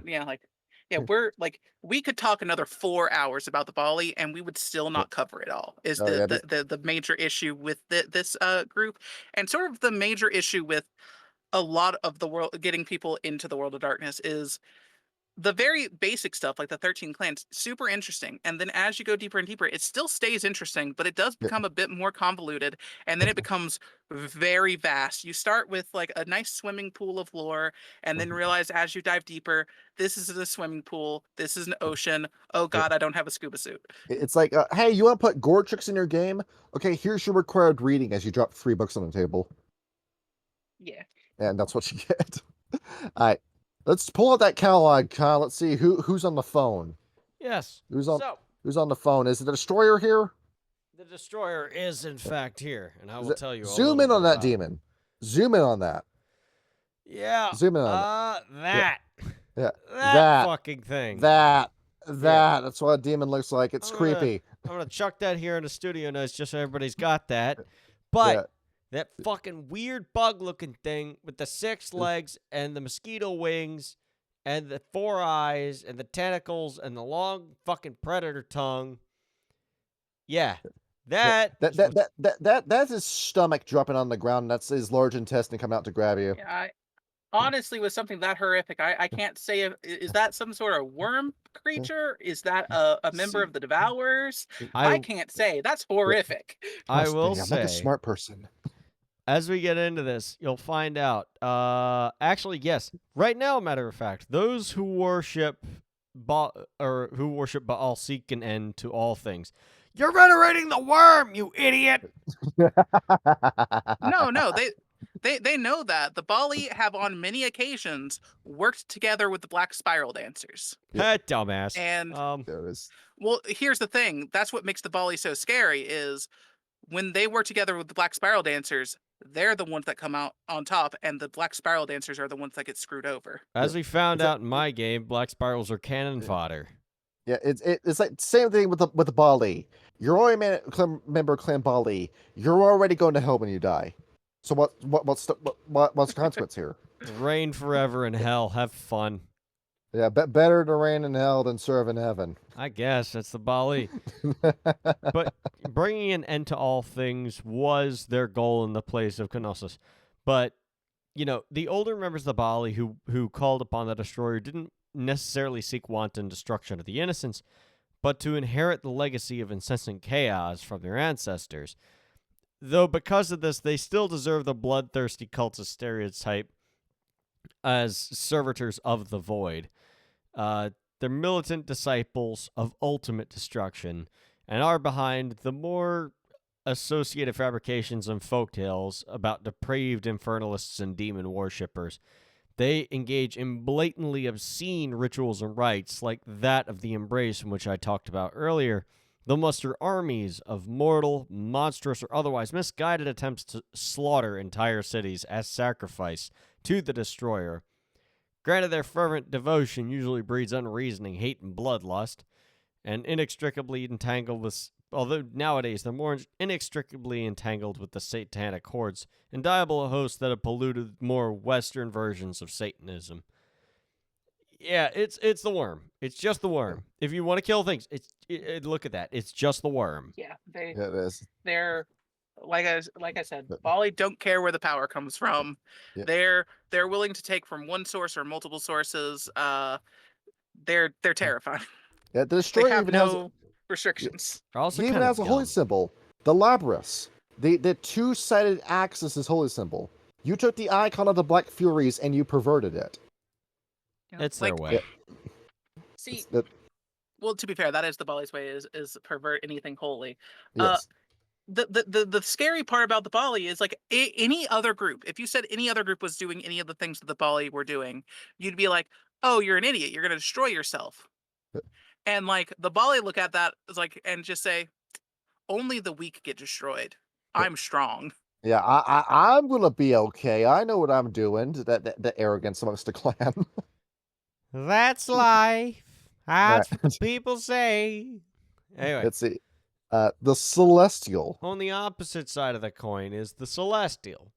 So, with the Celestial, many Baali insist that sages such as Solomon, beneath their mystical trappings, serve the same masters as the rest of the Baali. And over all of good and evil, law and order is a place that none can follow, where their eternal creator rules. Very similar to the omnipotent deity akin to the Judaic Yahweh or the Tetragrammaton. This and many angelic and demonic scholars use millennia of compiled charms and circles to bring otherworldly beings into their will.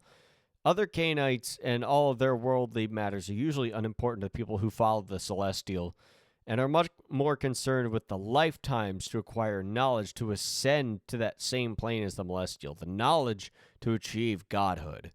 The Celestial idolaters are among the most difficult to the Baali to identify and even more so to hunt down.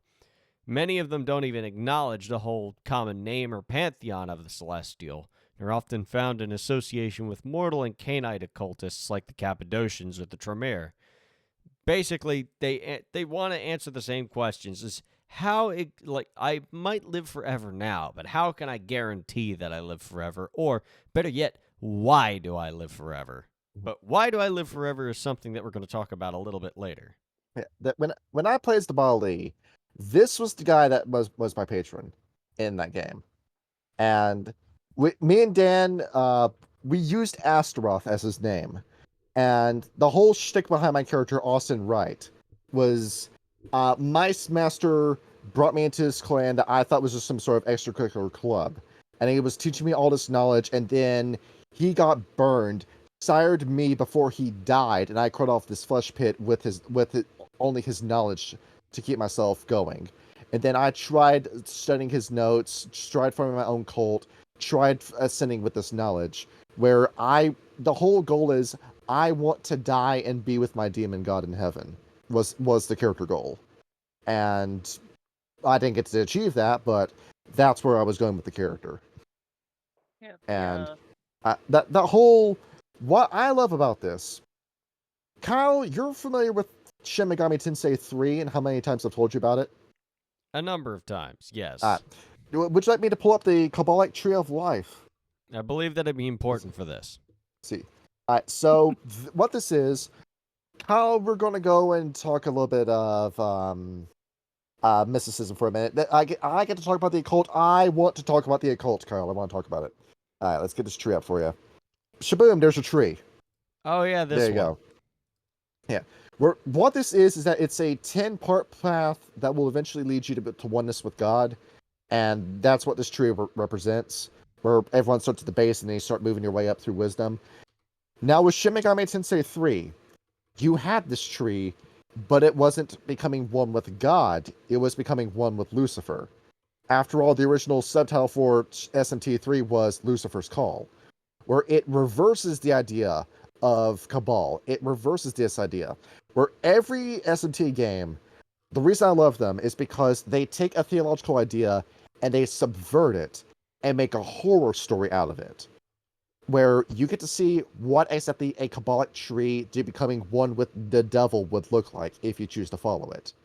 and it's so spooky. Like every scene you have where you commune with Lucifer, and all the bits and pieces of it, just that kind of creepiness won me over with Shin Megami Tensei 3 and made me want to see more. And doing that in Vampire with the Baali and having scenes like that in the World Darkness game, you got me sold. Behold, this is a clan I want to play as now. Just have scenes like that. And I say this as a guy who's Roman Catholic. This, oh my gosh, there's so much stuff you could do with the Baali. I'm so excited. All right, let's talk about the Swarm. We're going to the Swarm next. Yes. Swarm o'clock. With the Swarm. So, you remember the Hollow Men we talked about from the Pentex episode? Yes. It's this. It's just this, but with a Baali skin on it. So some Baali claim to hear the siren song of their masters far more clearly than others. And that is the song of the Swarm itself. Avatars of the Swarm unfailingly cling to a single unifying purpose, where the only purpose is the perpetuation of the Swarm. The Swarm itself will employ mortal prisoners as grotesque birthing flesh for their larvae. They defy the traditional concepts of death through the cultivation of organ pips, similar to the ones we talked about that are useful in the Embrace, or likewise those that help sustain the Swarm. As you know, if a dead body stays for long enough, it finds hosts for maggots, worms, flies, whatever else have you. However, oddly enough, these servitors of the Swarm are the most tolerant of all of Baal's children. And they will work to unify all oppositions as their vision, although failing given the number of differing opinions of the Baali itself. Basically, you become a host for fucking disease and bugs. Disease nuts. Shut That's up. what you get. Stupid, but it's still the pace. The Swarm allows a bunch of really creepy stuff, such as like embracing through the Swarm, or just having an army of ghouled insects at your beck and call. Intergener, if you had a Swarm, what would you want your Swarm to be?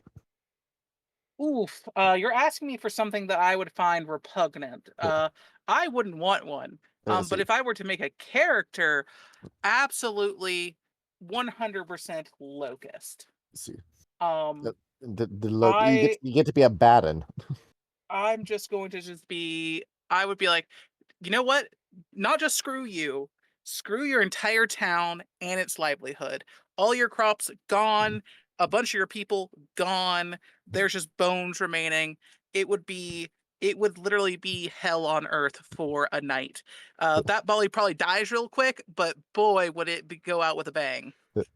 For me, like a creepy idea, get a swarm of rats, and you feed through the rats. The rats come over, tear a man to shreds, take off little pieces, and then you lay it back as your rats feed you with the pieces of the guy they just killed. So, that nasty image you get with the swarm, dude. That's kind of funny. Oh, wait, which one? Hang on. No, I don't have that image. Yeah, or I'll know. Now, it should be in Studio Notes. Yeah, Studio Notes down there. I see. Now here's where the subversive element of the Baali come into play to add extra horror to any vampire game you're playing. The Baali have a technique called the re-embrace. Yes. Where they can take any normal vampire and they can give you a secondary embrace. That will turn you into a member of Clan Baali. You keep most of your clan disciplines, and you replace one of them with the Baali's specialized discipline. Daimonian. Daimonian. Oh yes. The fun, incorrectly spelled discipline. I'm solving just thinking that power.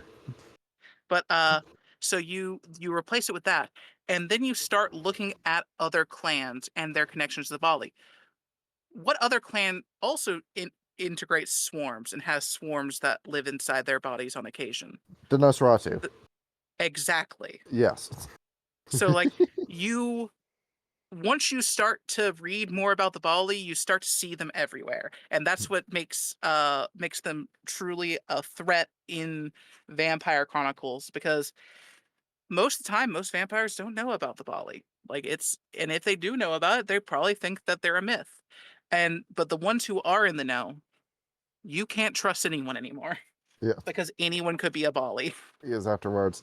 Do you have the discipline spread to fake it too? You have obfuscate and you have presence amongst those disciplines too. So bald, you can lie your way into becoming a Toreador or a Bruja, or maybe if you try hard enough, you can fool a Setite. And then start overthrowing the Church of Set. You can pass any way to try and check what your clan is through blood magic. Like, there's no way to detect what you are normally. Scary creatures. Let's see, let's talk about, speaking of mystery, the mystery. Yes. So, for the mystery, remember earlier I was just talking about why. Yeah. This is that. So, when it comes to the mystery, no one knows who the originator of this was. Scholars of the enigma of existence have been parting human society since society, always asking, why? Why are we here? That's one of life's great mysteries, is it? Mm-hmm. Is it? Are we all just the result of some great cosmic accident, or is there really a God watching over us? Whatever it is, keeps me awake at night. The most devoted to the question are alien creatures, to say the least. Yet they remain contemplative at the center of existence. They've plagued the universe since the beginning of time, and they've forsaken all petty and temporal things in order to answer that one very specific question. Some of the younger Baali will dismiss these scholars as being more Cappadocian than Baali, although the Baali themselves will prize nothing more than enlightenment. They thrive on this fierce intellectual debate on the true meaning of life. But because, much like the stargazers, because they're so wrapped up on the enigma of what exactly is the purpose of life itself, they never really follow through on any of their plans. As the book will, remark, they might plan to convene for a ritual sacrifice and then concentrate their attention on corrupting the clergy the next, and then abandon both courses of action in the interests of arguing the implications of some obscure Sumerian prophecy. As irregular as they are insidious, the children may hold the key to the bloodline's ultimate triumph, or they're just deluded fools, either one. There it is. The Stargazer problem. Exactly. Yeah. You spent so much time being an intellectual, you don't get shit done anymore. Exactly. There it is. See, thank you for the red versus blue. See, I think we just play. We could just play that. I mean, Rooster Teeth is down. Is it down? No. Yeah. Rooster Teeth is gone, dog. They still have a functioning app. Yeah, the functioning app.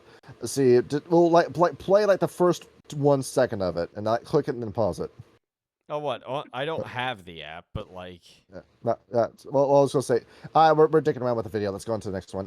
The Multitude. We got one more demon to talk about. Yeah. Now this one's creepy. Many believe, as far as it goes, that each individual Baali are. Well, actually, hang on. Some of them have heard more than one old wives' tale about the Baali, believing in. I can't even say that. Interkind squabbles rooted in the individual, often reconcilable philosophies, practices, and political divisions, for the sole reason that the Baali have... Actually, wait. I can't actually pull up that page because there's a dick and tits on it. Yeah, never mind. Yeah. just keep going. Yeah, so many believe that each individual Baali are too different to actually get anything done together. The fundamental division of ideology and practice that strikes the heart of every single Baali that exists, and vicious battles between the nests of Baali, occasional betrayals of the infernal scholars ensure that the Baali never really actually rise to do anything. This part in particular didn't say a whole lot about like the deity itself, or maybe I didn't get that page. I'm going to show you what the deity looks like. Please, because I don't know. Go ahead. He said, "What is thy name?" And they replied, "Our name is Legion, for we are many." Thank you very much, Jenner. I appreciate you putting that in the memes undivided. Here we go. Yeah. There you go in studio notes. That's what you're looking at. That. Okay, I got to rant a little bit. Johnny, a few years ago, you started reading Junji Ito, right? Yes. And you sent me Army of One. Me, I actually really liked Army of One. That's the one that I feel like really encapsulated a true horror. This, I think, should have been the end result of that story. It should not have ended with one chick sewing people together. That should have been the end of the story. There it is. You enter the center of town. It's an entire city's population all stitched together into one massive entity. That should have been the end of Army of One. And the fact that we didn't get that makes me so unreasonably mad. Yeah, you have such a love-hate relationship with Junji Ito. I really do. He's such a brilliant artist and tells such great stories, but it never follows through, and I hate that. That's what happened with Uzumaki at the end. Sad to say. Yeah.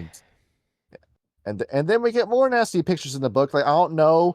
How about bees coming out of a woman's vagina? You want to see that? I would, but I can't put it up on YouTube.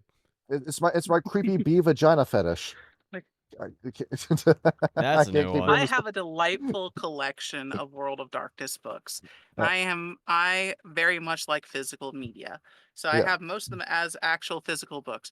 I don't have the Baali book, and I don't think I want it. Because of just how nasty this shit gets. Send it to Johnny. I have a PTF. I think I'm good. Yeah. I think like the first like the novels part that you get to start this book. We're talking about the slave child, how he's French kissing his victim and vomiting flies into his mouth at the kiss. That's disgusting. Just how nasty it is. You get nasty with the Baali. Nasty. Yeah, they're. Would you like to be a ghoul for the Baali? No. Oh no. No. No. You're talking about just how much it sucks to be a ghoul. I would, but that would require we talk more about the Baali. So as a Baali ghoul, you're essentially the clan's bitch that they can just do whatever they want with you. But that's every vampire clan. They want to tie it. No, it's not. See, you are. If you're a ghoul, you're one person's punching bag. Yeah. As the member of the Baali, you're the clan's punching bag. Behold, it's time for a ritual sacrifice to the sex demon, and it requires us to tie your hands behind your back and then have your way with you. And we've got 15 members in the temple.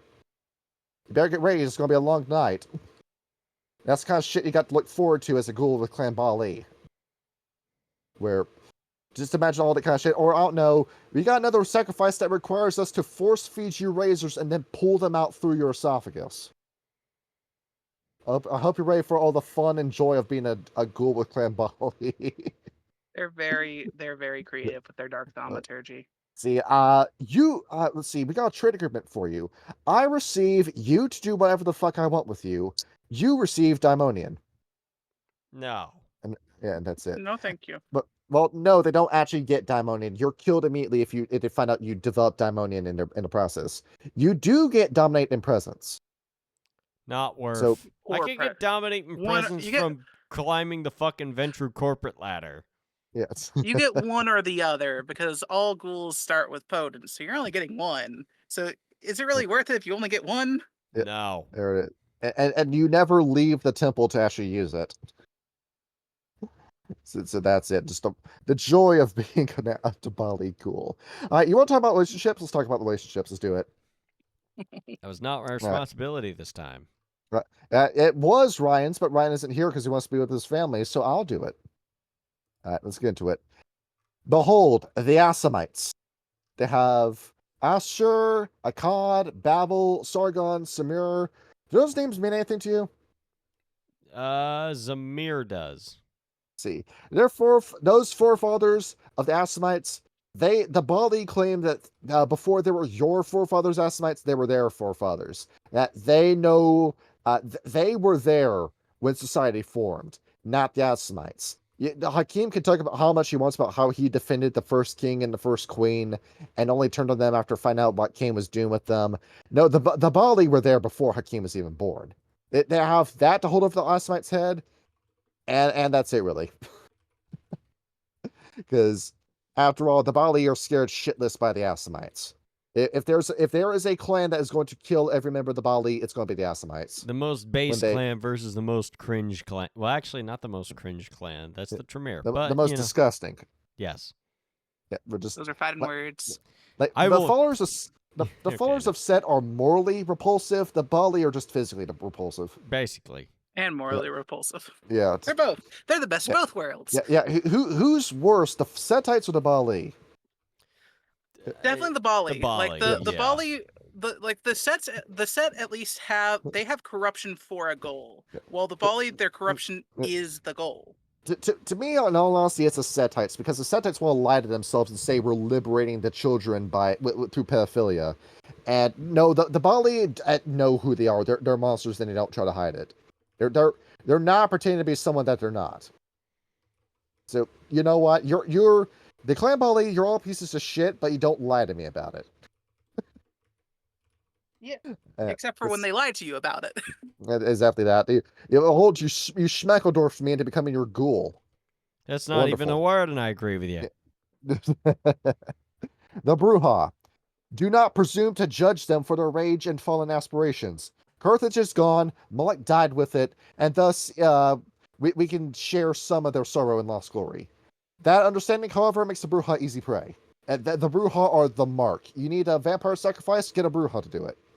Just get the Bruja's blood, sacrifice them, behold, the demon is pleased. Easy schmeezy.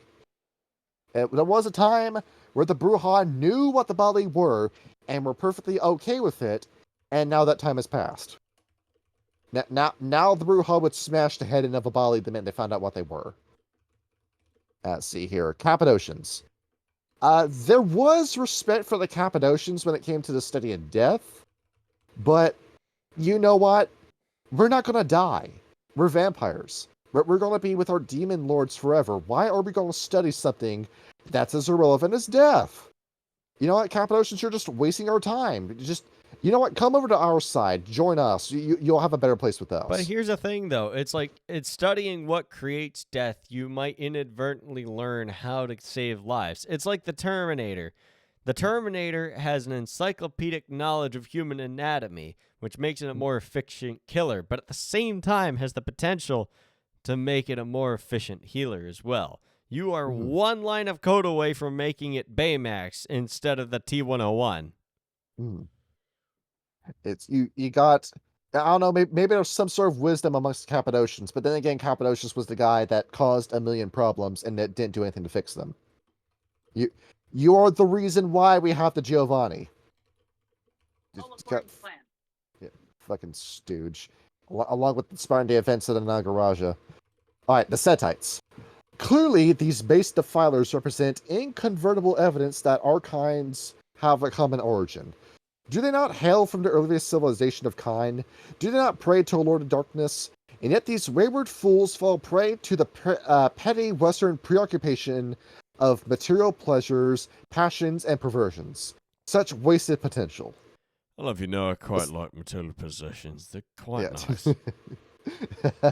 Yes, you're getting a cult injection for this vampire episode. It starts on my job.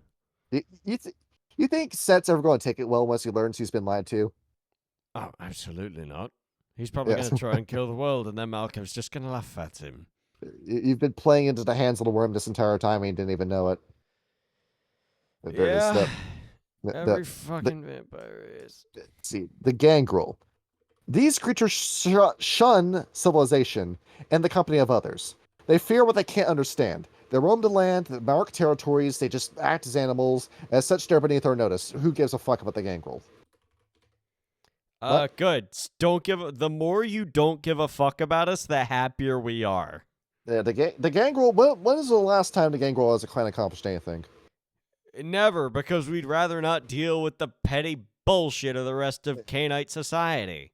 They just tend to themselves, and that's it, really. Look, I got a cabin out in the woods with people that I enjoy, a rifle, and all the deer I could ever hunt. It's nice. They stopped Gehenna in '94. That was. They did. Wait, hold on. It happened a couple years later, but you know. Yeah. Well, it's an entire episode we get to do later. There's a reason that the Gangrel left the Camarilla, is all I'm saying. Yeah. That wasn't the Weekend Nightmares, because that was in 2001, wasn't it? Yeah, that was 1999. I think it's 1999. No, it's before the Week of Nightmares, but it is part of the events that led to the Week of Nightmares. And the the gangrel stopped it, or as most would say, they delayed it. Yeah. Hey, it worked, didn't it? As it turns out, Hardstep the Younger has been leading us all to our deaths the entire time. Let's see here. The Sombra. It is an amusing and not altogether uninspiring allegory that ties to darkness commanded by these magistrates will just result in empty visions of power. The Sombra cannot see past their ephemeral shadows that they spawn. In this way, they're no different from the Ravnos. Speaking of the Ravnos. There is nothing to fear here. The Ravnos are but a family of tricksters who gave up on their attempts of winning a holy war or making anything of themselves. Beware of taking them too lightly, however, there are adept charlatans that will steal all of your money and all of your treasure. So it's just a nuisance. There used to be something to fear in the Lasombra, and now there's nothing. We'll wait until they break their blood bonds. We're going to find out who's laughing then after that, Baali. The Lasombra knew what they were doing. They had, well, then again, they didn't necessarily break the blood bonds. More like Lasombra just let it happen. Because Lasombra just didn't really care anymore. And, Malkavians. All right. The madness poses a singular mystery.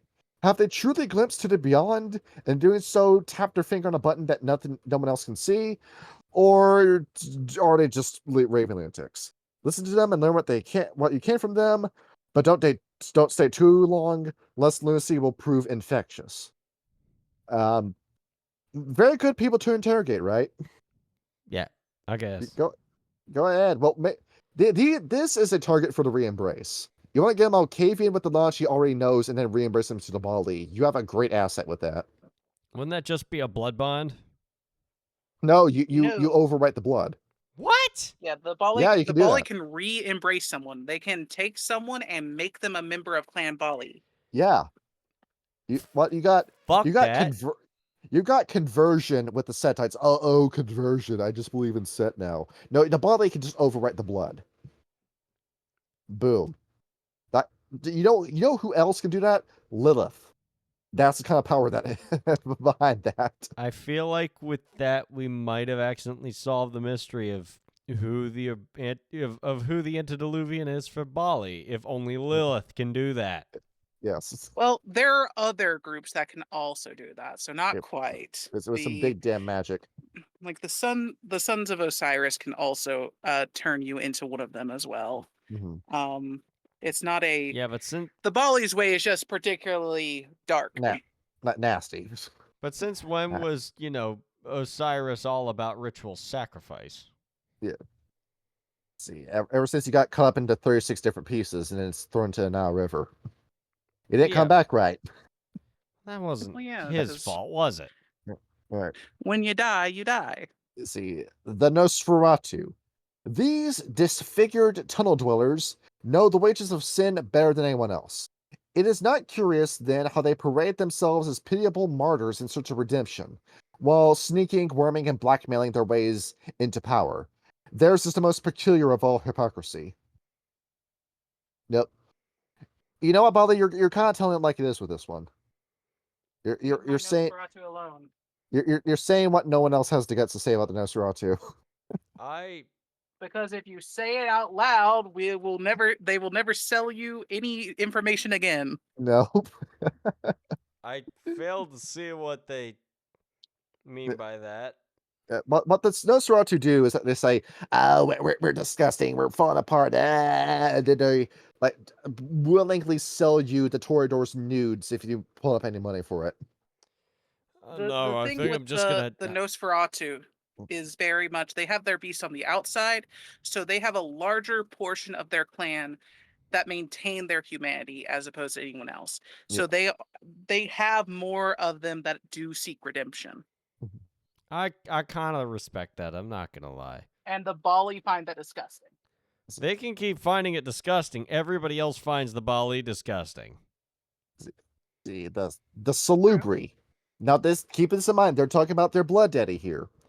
Gentle Salat, philosopher, pilgrim, pacifist, passionate. What good has it gotten him now? Who's still alive? Excellent question. Well, no, joke's on you, Baali. The Salubri are still around, just in very small numbers. Let's see, all right.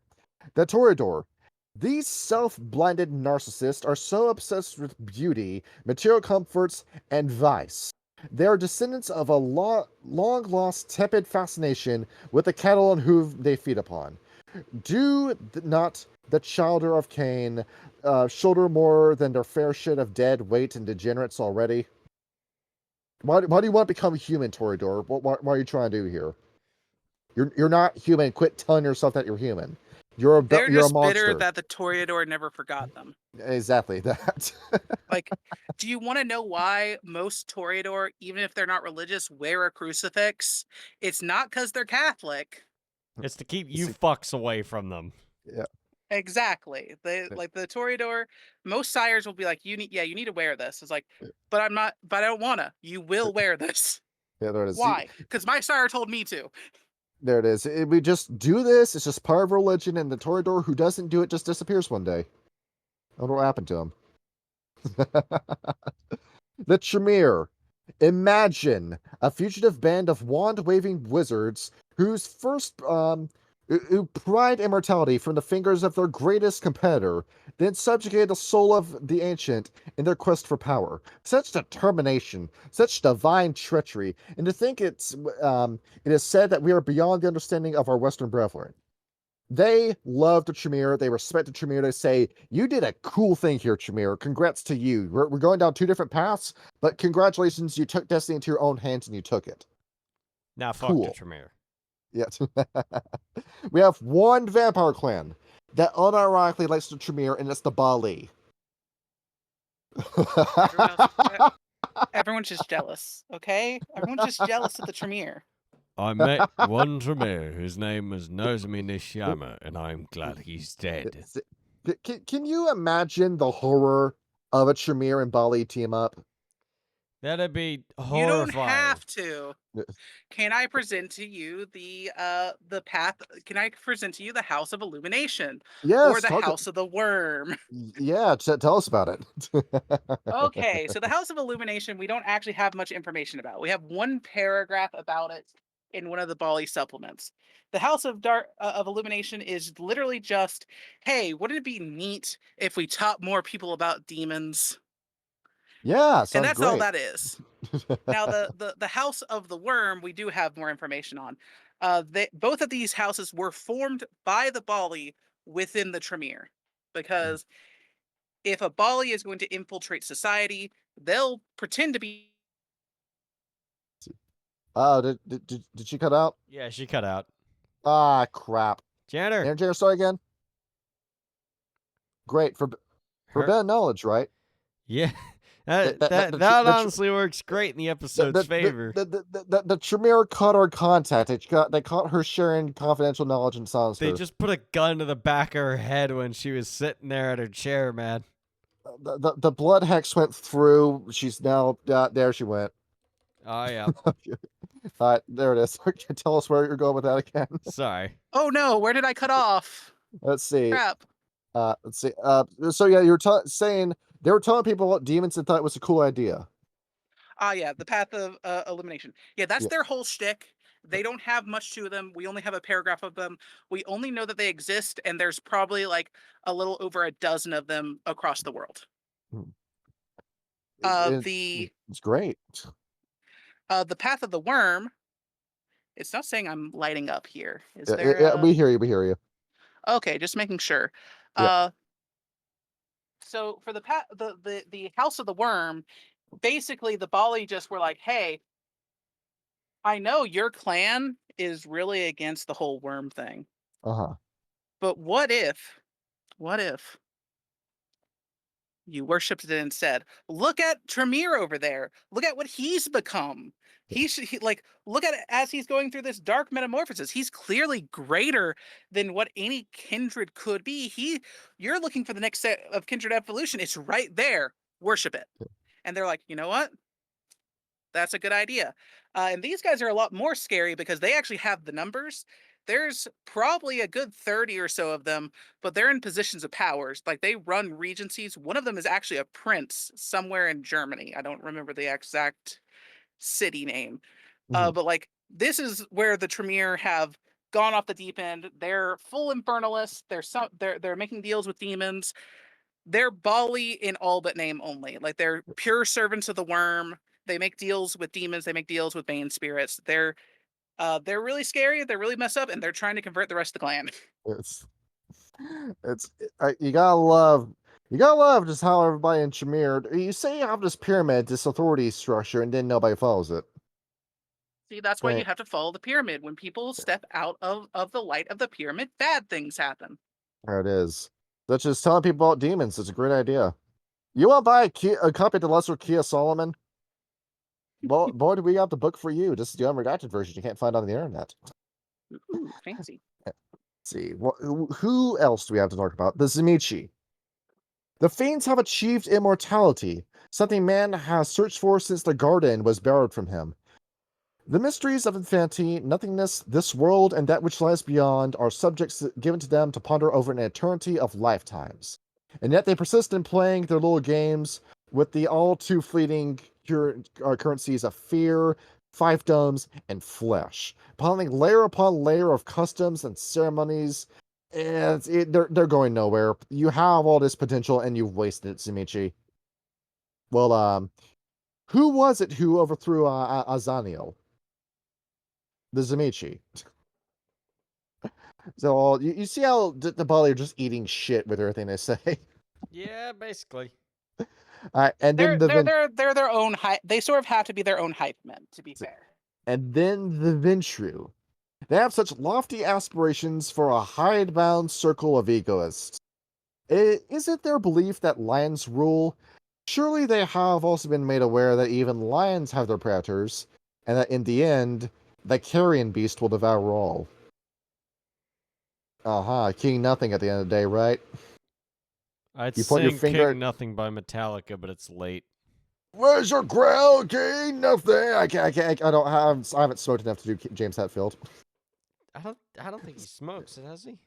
See, you need to smoke for a good voice for metal. Well, no, you just need to know how to do it right. Yeah, you just need to destroy your vocal cords. And then we have the others. Each one of these is about, 3 sentences long. Alright, the werewolves. The mark of the beast manifests itself in many ways. The change is one of them. The lupines are primitive, warlike, dangerous. Avoid them at all cost. Do not talk with the werewolves. Because after all, even though you got all these devil deals, it's not going to save you from a werewolf with resist pain. And Master of Fire. And Might of Thor. you get those 3 gifts, you're set for life for the rest of Werewolf the Apocalypse. Yeah, basically. Let's see here. Mages. Factious and reclusive, these students of the unknowable wield inexplicable powers. At least, those powers are inexplicable to others not privy to our secrets. The sorcerers can glimpse parts of the truth that we alone know, and that's what makes them dangerous. Because after all, anyone has access to a demon catalog now, and anyone can ascend and become a Nefandi by this point. So in a way, it's the Baali's fault that we have to Nefandi. Because you woke up the kids that they're getting their power from. Great. Yes and no. The Baali like to say that they're the cause of everything to feel important. In the grand scheme of things, not really. And then the Wraiths. The restless dead have escaped damnation by the narrowest of margins. It is our duty to assist them, with the rest, on their way to hell, so that our masters might feed on them and grow stronger. Great. Nah. You see, the Baali are honest with what they want to do to people. They're honest but misinformed is the thing. They are... For ones who call themselves so enlightened with their infernal wisdom, they are very much just sort of like the quintessential nature of vampires, of they're looking so far in themselves that they're not paying attention to what's going on around them. They don't understand what the other splats are doing. They don't understand what werewolves are, even though they deal with bane spirits and the worm and black spiral dancers all the time. They don't understand mages. They don't understand wraiths. They don't even understand the demons that they follow. Now you understand the demons. So Yes. demon Nephalin. Most of the people, most of the demons that they were talking to back in this time were Earthbound, right? Yes, because there's only one way out of the pit. And the only way out of the pit is until the sixth great maelstrom happened was to be summoned. Mm-hmm. So there are 666 Earthbound, and the best estimate for the Baali is they know 36 of them. Yes. And that's probably an over exaggeration because all of those names are probably not actually uh members of the Fallen. They're Mm-hmm. probably some of those are probably worm spirits. Some of those are probably just very powerful, like wraiths that they're dealing with. Some of them are very powerful, Banes and Neverborn and all this other stuff. Yama They, Kings. yeah, they don't know the difference. That's Mm-hmm. the issue with the Bali. Bali don't know the difference between the powers that they serve. If Mm-hmm. they did, they'd probably be a lot scarier, but they don't. Yes. Just imagine that. And if you are to serve an Earthbound, how does that usually play out for you? So it depends. There's two ways to serve an Earthbound, and unfortunately for the Bali, they're useless for one of them.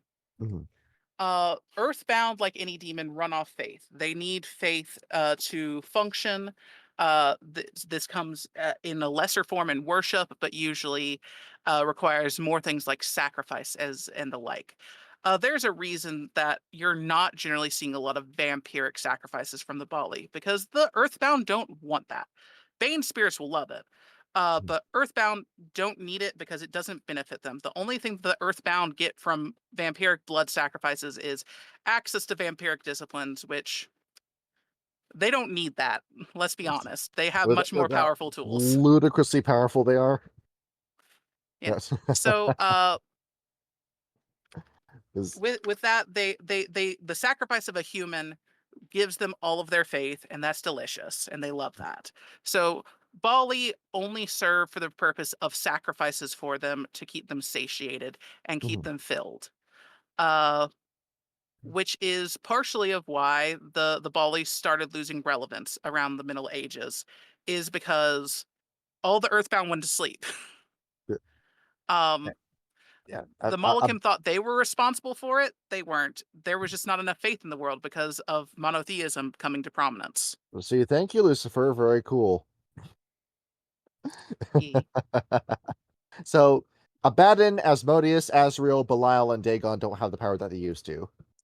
They do. Yeah. They have a lot more now because the Yeah. Earthbound had cults. The cults have survived to the modern day, Mhm. but to a much lesser extent. The issue now is uh demons can feed on most anything. Uh-huh. After the moon landing happened and glamour re-entered the world for Changeling the Fallen, that started sparking people's faith as well. Mhm. So with more faith in the world and lessen impact of the monotheistic religions and some people starting to worship more like of the old pagan things, the Earthbound started coming back and very slowly, and then the Week of Nightmares happened. Mhm. And the technocracy and all their divine wisdom thought it was a real good idea to test out these new fancy dancy spirit nukes that they made. Like, yeah, it's a nuke. It both blows up in the real world and in the Umbra at the same time. It's awesome. Yeah. And that caused the sixth great maelstrom, the greatest of the maelstroms. It created the Avatar storm and all the nonsense that came along with that. And then it cracked the prison. Yep. And And- with cracks in the prison, the weakest of the fallen could make their way out. They could start possessing weak-willed bodies and start to reign here on Earth. The issue with that is the fallen needed their own faith to exist. Yep. So they started stoking the faith of humanity. And with more faith, the 666 Earthbound, they smelled food and they woke up. And now the Bali are in this oh shit, oh crap moment because now the Earthbound were already beginning to ignore you before. Now they're not listening to a damn thing you're saying. Yeah, And you're servants now. We're not listening to you. The deals you had before were far too generous. You know, the ones that kept screwing you over constantly? Yeah, that was us being generous. Now, fall in line or die.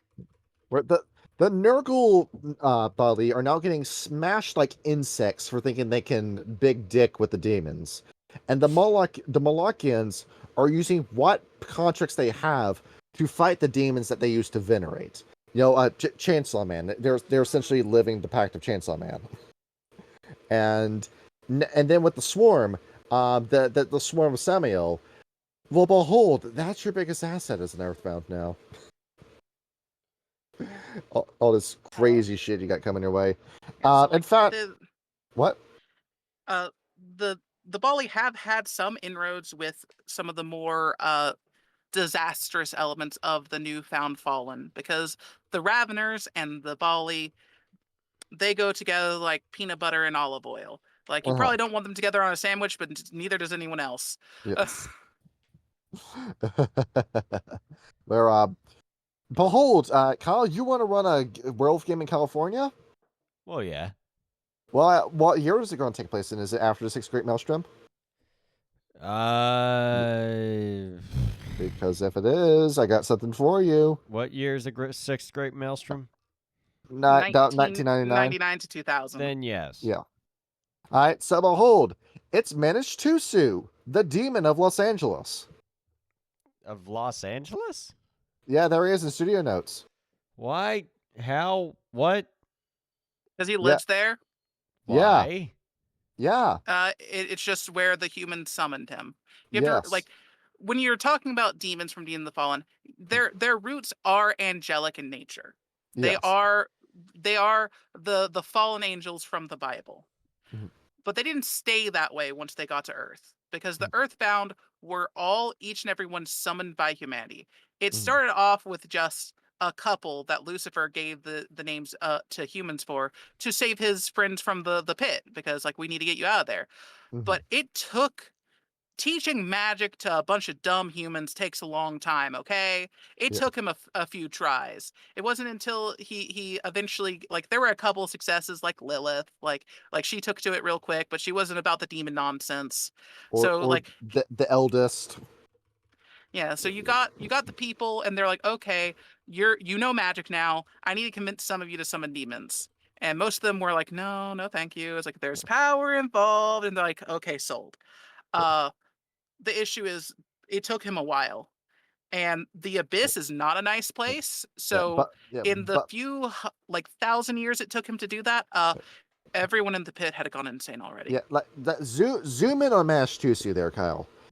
That used to be your usual long hair, feathered wings angel. That's what being in the Abyss does to you. Yeah, demons are just beings of soul. They don't have physical forms unless they take over one. Yeah. So belief in them changes them, as well as their own perception of themselves. And if you're stuck in a very dark room where you can't really communicate with anyone else very easily at all, and you have no sense of surrounding around you, and the only thing you have to dwell on is the fact that you failed to overthrow heaven for a few thousand years. That's what it gets to you.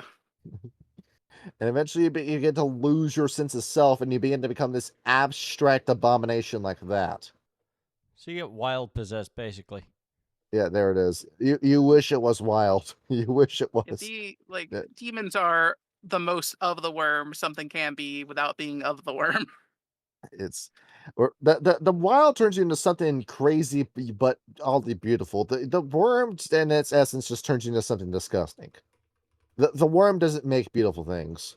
It's just impossible for the worm to do that. It's am from I have no mouth and I'm a scream. I see the world, I see all these beautiful things, and I hate it because I know that I can never make anything like that.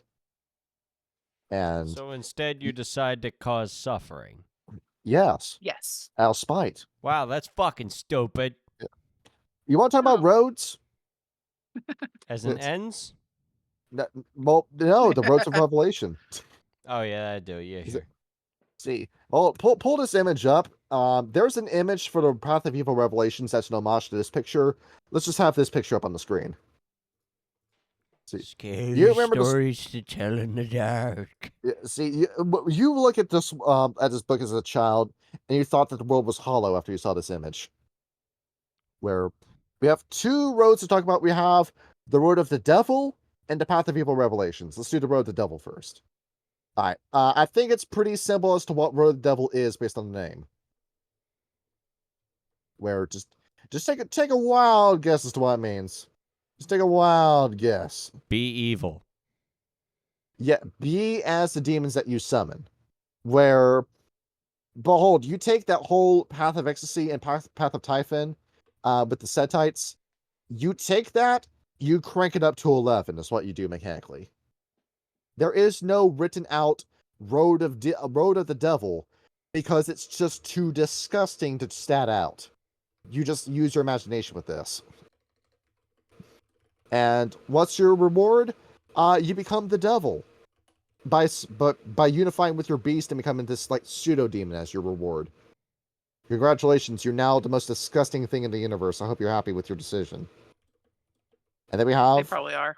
And then we have its sister, the Road of the Hive, where there was the intent of this road. The Baali have extended their corruption across continents. Variations of the road exist. But what this is this: my tribe and I against our enemies. My brother and I against all others. It is loyalty to the Baali and the Baali's mission of power through demonhood that you follow this path on. You slowly start training your beast to not really become a demon that serves you, but a demon that serves the unholy mission of the Baali. We will use the powers that the demons have given us to rise to demonhood, and they become either next to or above the demons that we served. And what's your sins for this? Basically anything that involves betraying the Baali, where arguing with a member of the Baali, betraying a member of the Baali's trust, not working in within the clan's interest. Those are all sins of the Road of the Hive. It's very easy. Just don't do anything the Baali as a whole wouldn't like. Simple. You'll max out your path rating very quickly. And next, Path of Evil Revelations. The distilled version of this has been picked up by the Sabbat and other Infernalists, and has been perverted and turned into basically just be an asshole. That's all you really need to do with this. Just be the worst you that you can be, and that's essentially this path. Where always remember that you are evil. Convince or bribe other people to be evil. Fight against your good nature. Never reveal your true motives. Manipulate people. Use your beast as a tool to spread evil. That's how you move up in that path. Essentially, it's just you surrendering to your beast, is what it is. That sounds fucking stupid. Why in the fuck would you ever do that? That's all the road is.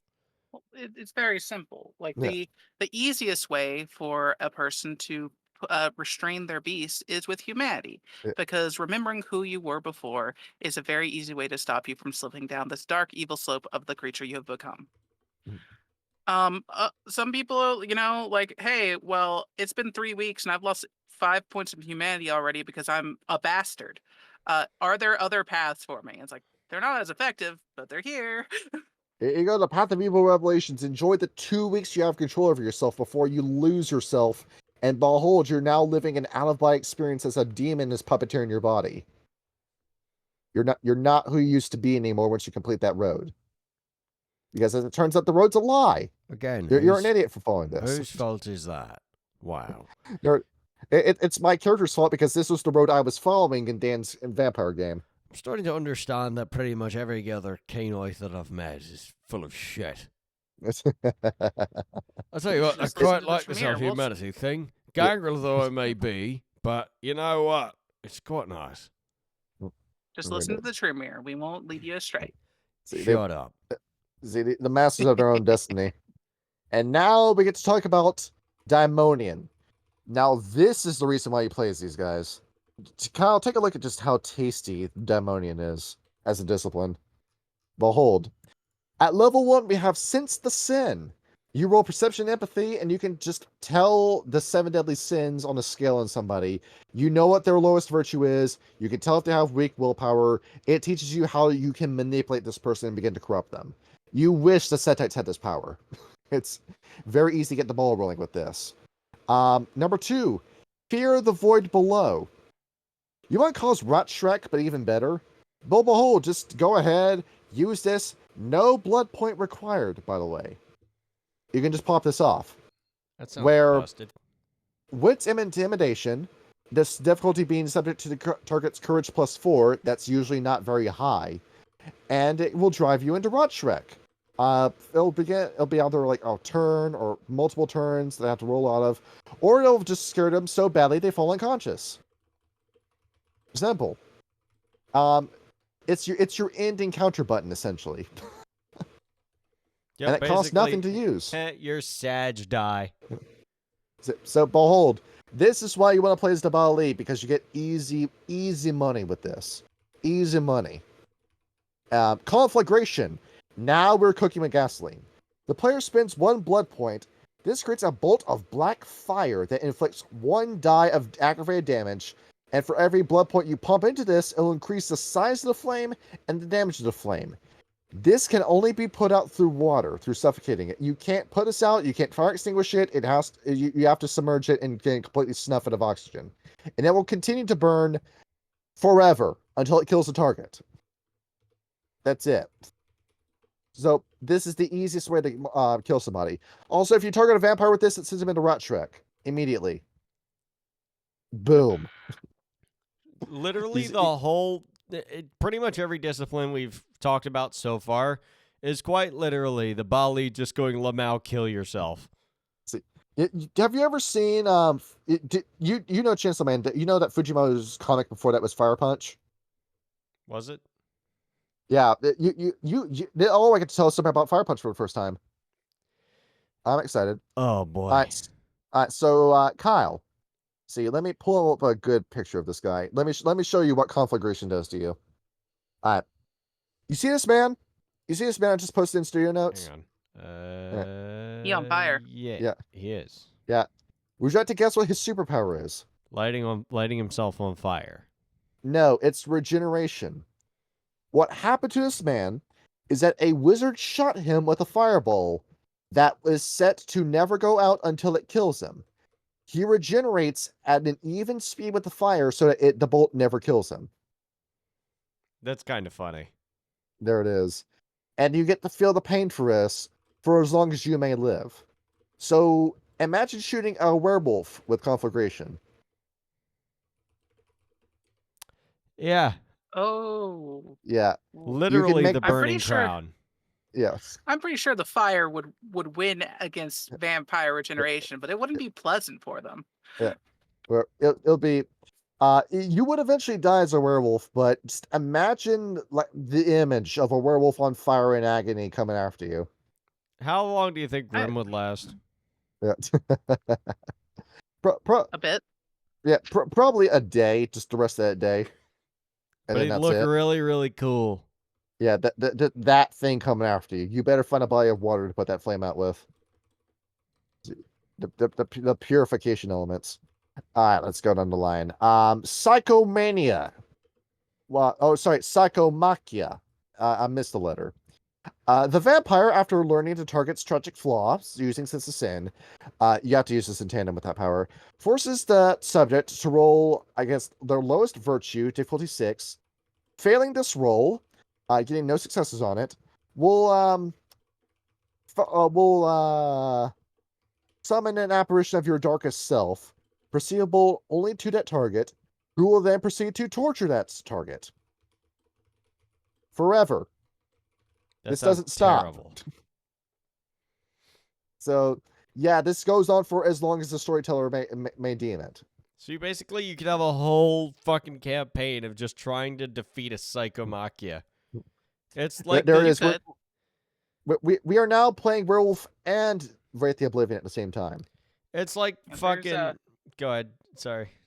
Yeah, there's a reason most people don't let people play Baali at their table. They are very much.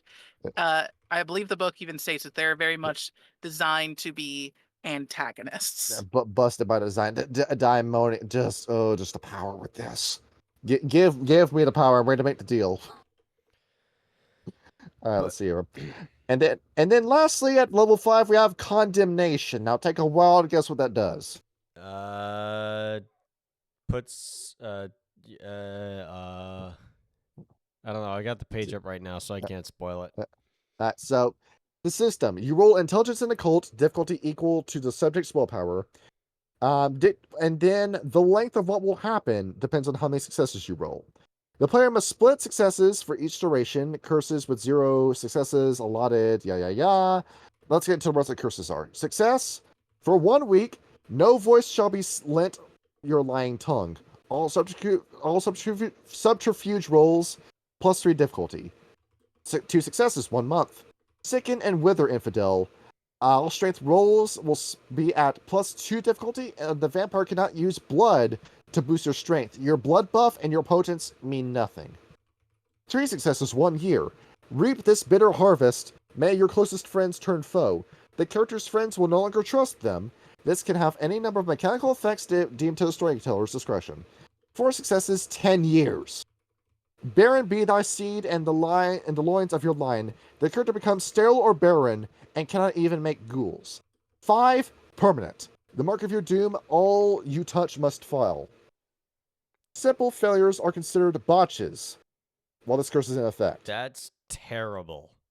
But you will be jacked up with this for the rest of the game. Well, to be fair, there are ways to break curses. It's just you might not like the ways that you need to break the curse. The Assamites are very expensive, as I've heard. As are the Tremere. As eventually we get into stuff like, I don't know, summoning storms of demonic fire, or bringing your demon patron out of the void and then possess your body and go on a joyride with it, or causing a plague that will shut down an entire nation. I don't know, some current events. Or just, or sacrifice your soul to open a portal straight to hell. Which is something you can do, or I don't know, contact the Elder Gods. Yes, Cthulhu, with level 9 Daimonian, and you can just cause the end of the world at that point in the game. Just go ahead. Just go ahead, sweep the board. Go ahead. The Ten have been trying to figure out how to get this done. The Baali have the answer. Behold, you can just snap your fingers. There he is. There's Shub Niggurath. There is Cthulhu. There is Yog Sothoth, here to end all of existence. Behold, game over. I win.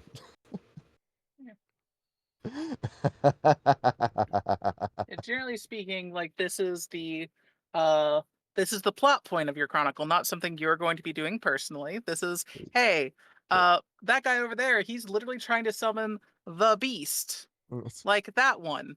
I think you better do something about it. I think you better do something about that. Yeah, this is the one situation where I can see werewolves putting aside their differences with vampires, and vampires being like, those are Baali, we have to stop them, and the werewolves being like, I guess we'll help until this threat is dealt with. There it is. You found a way to compromise. Everyone's friends. I love Vancouver as a setting. I love Dark Alliance so much. There it is. The economy were going somewhere, and then the plot point got canceled. I guess. I don't know. I just like the whole idea of like, okay, we don't like you, but you certainly don't like us. But also, there's this giant cabal of evil fuckers that are trying to stop the world from existing. And I think you guys kind of like the world existing as much as we do. So let's pool our resources on this. I gotta love it. That's why I want to write about Vancouver. I've arrived at the conclusion I'm a far better writer than I am a DM. Bullshit. Bullshit, you're doing all right. I don't know. I've watched some of the live plays. You're pretty darn good. I appreciate the work you do. Well, thank you, There it is. kindly. See, you gotta love this. Oh, man. Hang on a minute. I found a meme. All right, so there it is. So yeah, explain Daimonian and a whole meme. There you go. Basically. Yeah. And how do you exist as a Baali today? You lie. You lie about who you are. A vampire is eventually going to know you exist. You have to pretend you're another clan and hope you can pull off the ruse long enough to pull off whatever you're trying to do as a Baali. And if you're a Baali with your salt, that's not very hard, to be fair. Yeah, there it is. Because after all, you are a master. You have the demon contract. Call up your sugar daddy whenever possible. They'll do great things for you, but it's going to be very expensive. I don't know. I would love to play as these guys again, but I don't think I'm ever going to find another Chronicle that will allow me to do that. See. Yeah. If I were to run a Vampire the Masquerade Chronicle, I would have stipulations, but I wouldn't say no. Yeah. Kyle, can I play as a Baali in your Miami? No. No. Such quick and visceral reaction. After all we talked about today, no. You would railroad the plot to such an insane degree where it would kill any other ideas I've had in Miami. Yeah. we haven't even talked about like the dark pacts that they make or dark thaumaturgy. This is Daimonian is just the tip of the iceberg. If I was playing Rage Across Cuba, maybe. See, the Fidel Castro demon. Let's do it. Yeah, some communist hellhole. Then I'll let you play a Baali. Let's see. Che Guevara throws his entire revolution, and he's got a demon on his side to help him do it. Yeah, I'm good with that. This is all a big metaphor for the evils of socialism. As it should be.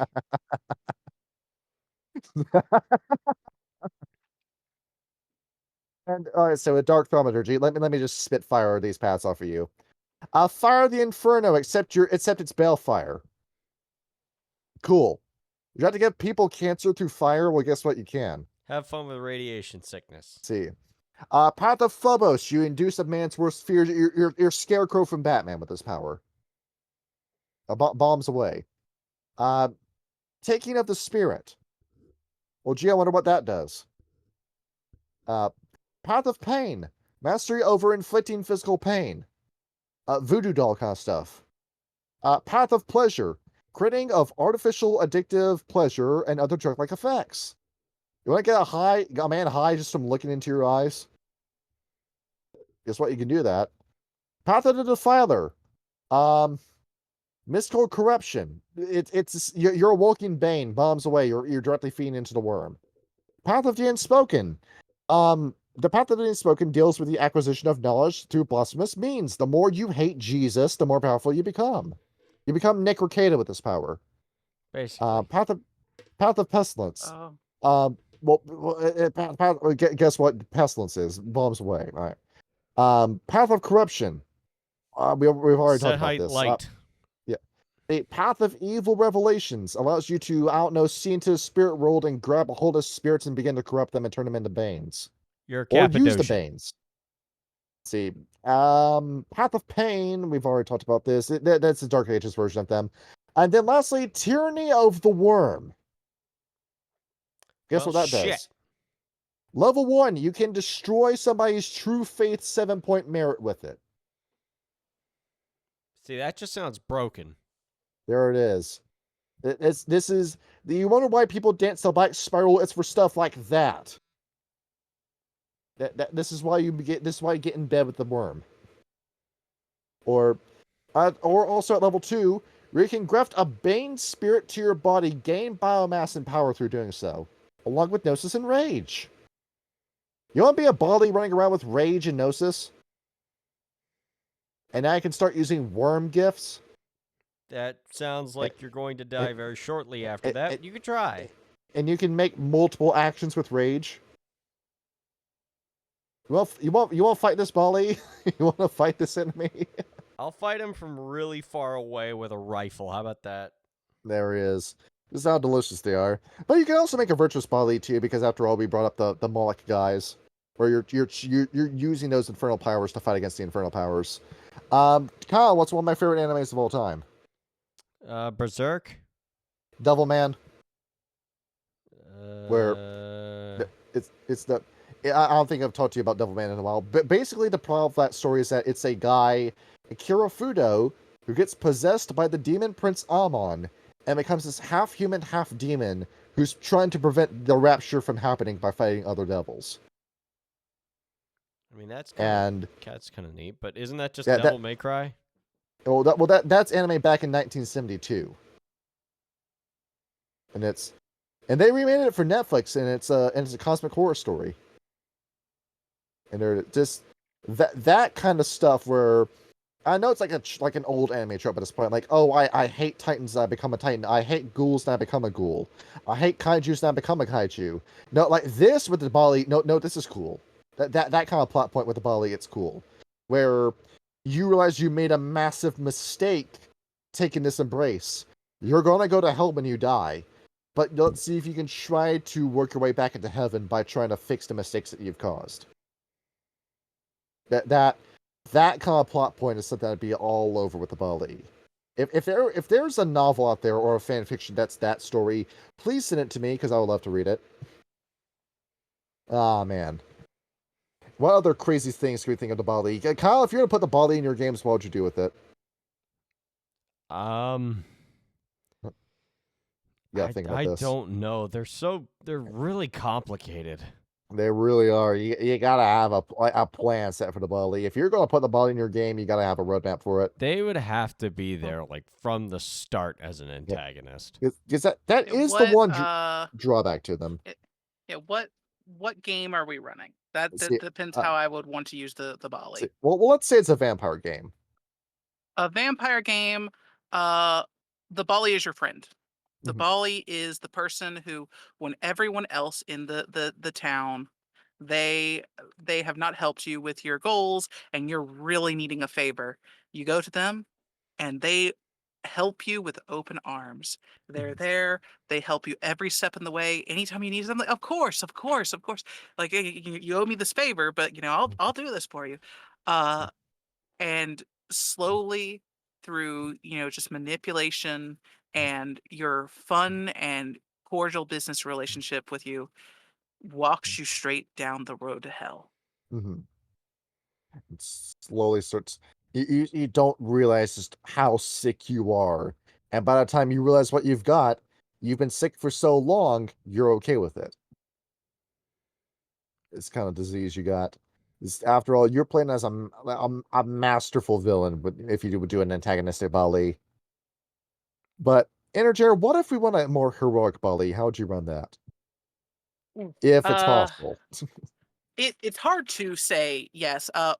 I would say you're either one of the Baali who has joined the Sabbat, you're still held back by your clan flaws, and you still have access to your clan discipline, but you've stricken off the whole demon thing. Like, no more demons. We clearly can't do demons anymore. We screwed ourselves over way too many times. No more demons. But if we're wanting an actual Baali, you're definitely now dealing with the Order of Moloch. You're probably gonna want to cut out some of the more Ptolemy Ra aspects of it, but it's definitely a situation like you're going to be part of either a pack or a coterie that is like, hey, I'm about to do some really messed up stuff here. You're gonna need to keep a tight lid on it. I'm about to do something really stupid. I hope it doesn't blow up in my face. Yeah, you're definitely going to have to, in that case, be very careful with who your friends are, and very careful to who you're actually going to be dealing with in that situation. Yes. And it's really hard because, like, you're doing the right thing here. You're probably like, oh, there's a sleeping demon beneath our town. I'm now going to need to go acquire like 4 virgins and 12 babies, and I'm going to need to sacrifice them in this circle to keep it asleep because it's waking up. And everyone else looks at you like, why did you do that? And like, I cannot explain. It was a good idea at the time, guys. I'm sorry. I've made a severe lapse in judgment. I frenzied. I swear. You do the Baali apology video. Exactly. You could do so many fun stories with Baali, but the downside with the Baali in your games is that if there is a Baali, the story has to directly involve the Baali in some way, shape, or form. There are ways to have it be a supplemental antagonist, or just a backdrop there. But if you're adding a Baali to your setting, your chronicle, unfortunately, they are going to have to be important. Yes. You can't just do a side quest Baali, because you could. It's not going to be very good, but you could if you just want to do it. But the minute your players are asking questions, how is that Baali here? How did the prince not know about this? Where were the werewolves? Where were the mages? Then the chronicle will start to crack after you do that. So Exactly. if you're going to do them as a side quest, I don't know, put them in like a different city, 200 miles away from where the plot's going on, and this is just something optional for the players to do. To say, if the players want to take a break from the main story, just haunt a Baali just for the hell of it, then do it, and then don't have it ever come up again. If you're just that thirsty for the Baali, and then you're already running Chronicle that's already got an established theme and story, and it's not, you can't really divert from it without throwing everything off. And then, what makes these splats? Well, I think when it comes to infernalism, there's nothing in terms of splats that you can't mix it with. No, like Baali work great as antagonists for any splat you're in. Baali are scary enough if you give them the right tools in their arsenal. They can definitely go up against a pack of werewolves on their own. Hear me out. And generally speaking, a Baali have more than one of them in a group. Hear me out. You got Werewolf the Apocalypse. That Baali is with the worm. You gotta kill it. Meiji Ascension. That Baali is with the Nefandi. We gotta kill it. Wraith the Oblivion. That Baali is with the Neverborn. Changeling. It's with the Fomorians. Haunted Reckoning. It's the enemy. Demon the Fallen. It's a loser. Kuei Jin. It's trying to kiss up to the Yama Kings and undercut us out of a deal. Mummy the Resurrection. It's evil. It's thrown off the balance of the world. We gotta kill it. Just any game you make with the Baali, it's an antagonist that could just fit right in. Bombs away. So that's why Exactly. that's why I love these guys. But then once again, the plot has to really involve them. So, boom. Let's see what else we got. Any other thoughts on the Baali? No, not really. No, that's it. There's definitely a lot more we could talk about in regards to them. Yeah. It's just a situation of Yeah. it would take far too long. Yeah, and for those who are asking for it, no, we're not doing a second Kinfolk episode. That's not going to be a thing. There's not enough content about the Kinfolk to justify making a second episode. Just have all the people that were yelling at us at the beginning of the video on. Yeah, we could do that all over again.